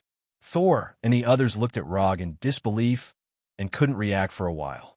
I'm not the main body. I'm just a shadow clone of the main body. After seeing the puzzled look on Thor and the others' faces, the shadow clone immediately explained. This scroll isn't a teleportation scroll. It's just a simple shadow clone scroll. Rog left a shadow clone technique in the scroll, and he also left enough chakra technique in the scroll. This kind of scroll can be exchanged in the system, and the price isn't expensive. 1 ninja coin can be exchanged for 1. Can you get in touch with Loeb? Is he the main body you mentioned? Although Saul didn't know what kind of connection there was between the shadow doppelganger and the original body, since Rog left a shadow doppelganger in the scroll, this shadow doppelganger must have a special use. No, the doppelganger answered straightforwardly. Thor's face suddenly became a little ugly. At this time, the shadow clone continued. Although I can't contact the main body can sense my presence, and he will come over in a while. After saying that, the shadow clone ignored the strange expression of Thor and the others and signaled them to make a space. At the same time, Rog, who is far away in New York, sensed the appearance of the shadow clone. The long distance between the Earth and Asgard can't prevent the side effects of a shadow clone, and a part of the chakra in Rog's body disappeared out of thin air. I didn't expect this plan to be useful one day. He did give a scroll to Thor, but he can't be sure whether Thor will really use it or not. After taking a few deep breaths, he went to the training room and summoned a shadow clone. No matter what the result is, you have to summon the Shikatsu forest again in 10 minutes. If I'm still inside, remember to get me out. The shadow clone nodded and directly summoned the Shikatsu forest in the training room. Inherent barrier, Shikatsu forest. In just a moment, the training room was transformed into a Shikatsu forest that contains rich natural energy. The Shikatsu forest summoned by the shadow clone wasn't that big, only about 10 square meters. It didn't even cover the entire training room. However, the current Logue did not need a large area of the wetbone forest. The shadow clone's plan, the size of the forest is not the size of the plan. After the shadow doppelganger summoned the wetbone forest, Rog went straight to the wetbone forest that looked like a little garden. He summoned a rectangular iron box. The iron box is about 2 meters long, half a meter, and from the outside, it looked like a coffin. Well, it is a coffin of the coffin, but it's a metal coffin. The outer layer is vibranium, and the inner layer is URU metal. Remember, no matter what happens, you have to summon the Shikatsu forest again in 10 minutes. If this thing is still inside, save me. If it's not, you have to remove it yourself. Rog sighed helplessly and opened the coffin. He laid down in it and let the shadow clone close the lid of the coffin. What bad luck! Regardless of whether the plan succeeds or not, he has to ask for compensation from Thor, or else it won't be able to make up for the mental damage. Before this, he had experimented on chimpanzees and other animals over 100 times, and none of them had failed. However, an experiment was just an experiment. No one could guarantee what would happen when they actually operated it. What if Lady Luck is not happy these few days and gives him a debuff? It's not impossible. The theory behind this interstellar teleportation is actually very simple. It uses the only effect of the Shikatsu forest. No matter where the Shikatsu forest is summoned, the same Shikatsu forest will appear. Although only one Shikatsu forest can be summoned at a time, as long as the timing is arranged, the teleportation method can be executed smoothly. First, the Shikatsu forest will be summoned on Earth, and the express delivery will be placed in the forest.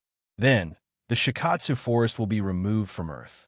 After the storage on Earth is completed, Asgard's shadow clone will summon the Shikatsu forest again, and the express delivery will be retrieved. This way, the entire process of the express delivery will be completed. The reason why Ra gave Thor a shadow clone scroll was so that Thor would have a specialized delivery boy. The principle behind the entire process was flawless. He had also tested it over 100 times on Earth. However, the area he tested was limited to Earth. Therefore, when he started the Interstellar Express delivery, he couldn't help but feel nervous. Rog realized for the first time that 5 minutes was so long. Just as he was considering whether or not he should open the ceiling that had been sealed for 5 minutes was finally opened. The first thing that appeared in front of him was his own face. Shadow clone scroll. From the angle of lying down, he still looked very handsome. As expected, my handsomeness is 360 degrees. After seeing the shadow clone, a strange thought suddenly popped up in Rog's mind. After coming out of the metal box, he saw Thor and the others who were in a daze. What? Have you never seen a handsome guy climb out of a coffin before? This kind of attitude is definitely Rog himself. After confirming that it was Rog who climbed out of the coffin, Thor immediately went forward and gave him a warm hug. Enough, if you're Sif, I don't mind letting you hug me for a little longer. After saying that, Rog pushed away Thor, who was a little too enthusiastic. When he was on Earth, he didn't see this guy being so enthusiastic. When Rog came out, the Shadow Clone Scroll removed the Shikatsa forest and then removed its own existence. Since the original body was here, the Shadow Clone Scroll naturally had to leave. Tell me, why did you call me here this time? After observing the expressions of Sif and the others in the room that was not gorgeous at all, Rog directly asked. If there was nothing, Thor would never have let him come. We have to leave Asgard and deal with Malekith. In the following time, Thor roughly explained the current situation to Rog. The invasion of the Dark Elves, the death of Queen Scarlet, the ether particles on Jane, the imprisoned Loki, and the grieving Odin.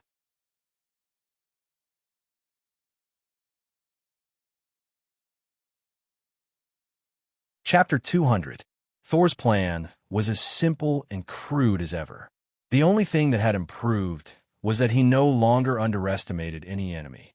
However, Malekith, the king of the Dark Elves, was indeed not an opponent to be underestimated.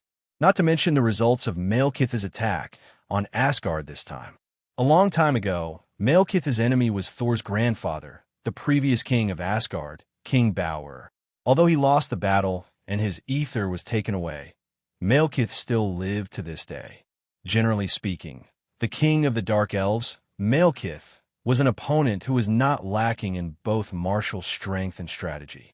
Rog has arrived, so what we have to do next is to bring Loki out of the dungeon. Only he knows how to secretly leave Asgard without using the Bifrost. As soon as Thor finished speaking, Volstark, who was sitting next to him, shook his head helplessly. I know you don't like Loki, but we can only rely on him now. Thor knew very well what others thought of Loki. If it weren't for his and Queen Freya's insistence, Loki might have been sentenced to death by Odin the day he was brought back to Asgard. Well, let me interrupt you first. In order to come here from Earth, I personally suffered some serious mental damage, so I hope you can make it up to me afterwards, Thor. In addition, although everyone is already very familiar with each other, we still have to follow the procedures. Write this commission scroll first. Rog directly summoned an unconsumed commission scroll and placed it in front of Thor. The reward I want is very simple. After this matter is over, I hope you can take me to Nidavel and ask them to help me to make a set of armor. He now only has a set of armor similar to Madara's, but after he changed his title, this set of armor can no longer match his image. No problem. Thor was already used to Rog's commission habit. Even if he didn't say anything, Thor would give him a satisfactory reward after the matter was over. Commission content. Defeat Malekith. Commission status. Incomplete. Commission reward. 250 ninja coins. Just as Rog had predicted, Thor's request successfully passed the system's judgment. The only thing he didn't expect was that the reward given by the system was as high as 250 ninja coins. What was going on? Malekith was just a boss in Thor's personal dungeon. How could there be such a high reward? In the last battle of New York, the system only gave him 200 ninja coins as a reward. Was Malekith that strong? Rog began to think seriously, and his intuition told him that this matter might not be as simple as he thought. After returning the scroll to Rog, Thor began to assign tasks to Sif and the others. There wouldn't be many people leaving Asgard, including Loki. There would be at most 4 people. Sif and the others wouldn't leave Asgard. Their task was only to contain Asgard's guard army. The Prince of Asgard, the next king of Asgard, was planning to break through the defense line of Asgard soldiers. It was ironic. After instructing Sif and the others, they left the dark secret room and began to perform their respective tasks. According to Thor's request, Rog transformed into a royal guard and followed him like a guard. They were now going to the dungeon to rescue Loki. Without Loki, their plan to leave Asgard could basically be declared a failure. Thor, it's been so long. You came to see me now? When the two of them arrived at Loki's private cell, Loki took the lead in speaking. After speaking, Loki suddenly turned his head and glanced at the royal guard behind Thor. For some reason, Loki always felt that there was something wrong with this royal guard. However, most of his attention was now on Thor, so he didn't continue to investigate. It was just a strange royal guard, nothing to pay attention to. Looking at Loki in the cell, Thor didn't say a word. He looked at his brother who had lived with him for thousands of years with a complicated expression. Are you here to gloat? Loki spoke again, and his tone began to be sarcastic. Loki, that's enough. Don't use illusions anymore. Thor ignored Loki's sarcasm and said calmly. As soon as Thor finished speaking, Loki disappeared in front of them, and the tidy cell also changed. Loki, with disheveled hair, sat among the broken furniture and leaned against the innermost wall, his face full of loneliness. Now you see, my brother. Thor came to the other side of the cell and began to move his wrist.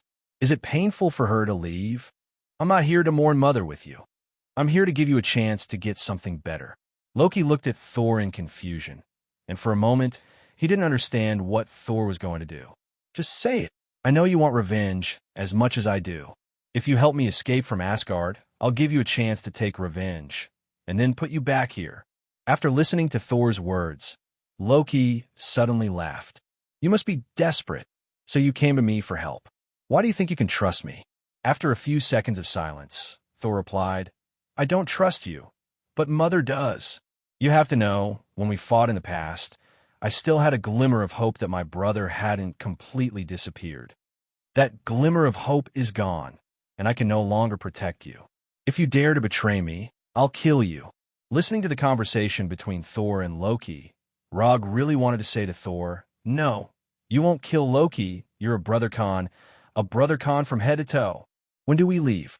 Looking at the serious look on Saul's face, Loki gave his answer.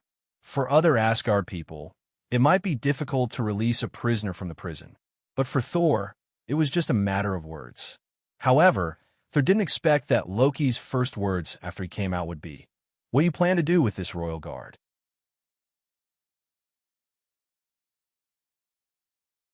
He'll definitely tell Odin, and then you and I won't be able to go anywhere. Can I turn him into a sheep, or let him sleep for a month? If it wasn't for Thor's presence, Loki's first choice wouldn't be to turn into a sheep or sleep, but the more direct, eternal sleep. Up to you if you can do it. Thor didn't intend to stop Loki. It's just a small royal guard. No one will care. Loki showed his natural evil smile and went straight to the royal guard. And then he heard a somewhat familiar voice. If you dare to do this, I promise you can only use your left hand to cast spells. That you're tuning in to the Romance Rendezvous YouTube channel. We're so grateful for your support, and don't forget to subscribe to join us on this incredible journey through captivating stories. Your generosity through donations truly makes a world of difference, as it's the primary source of revenue that allows me to expand and enhance this channel for you. Thank you from the bottom of my heart for being a part of this adventure.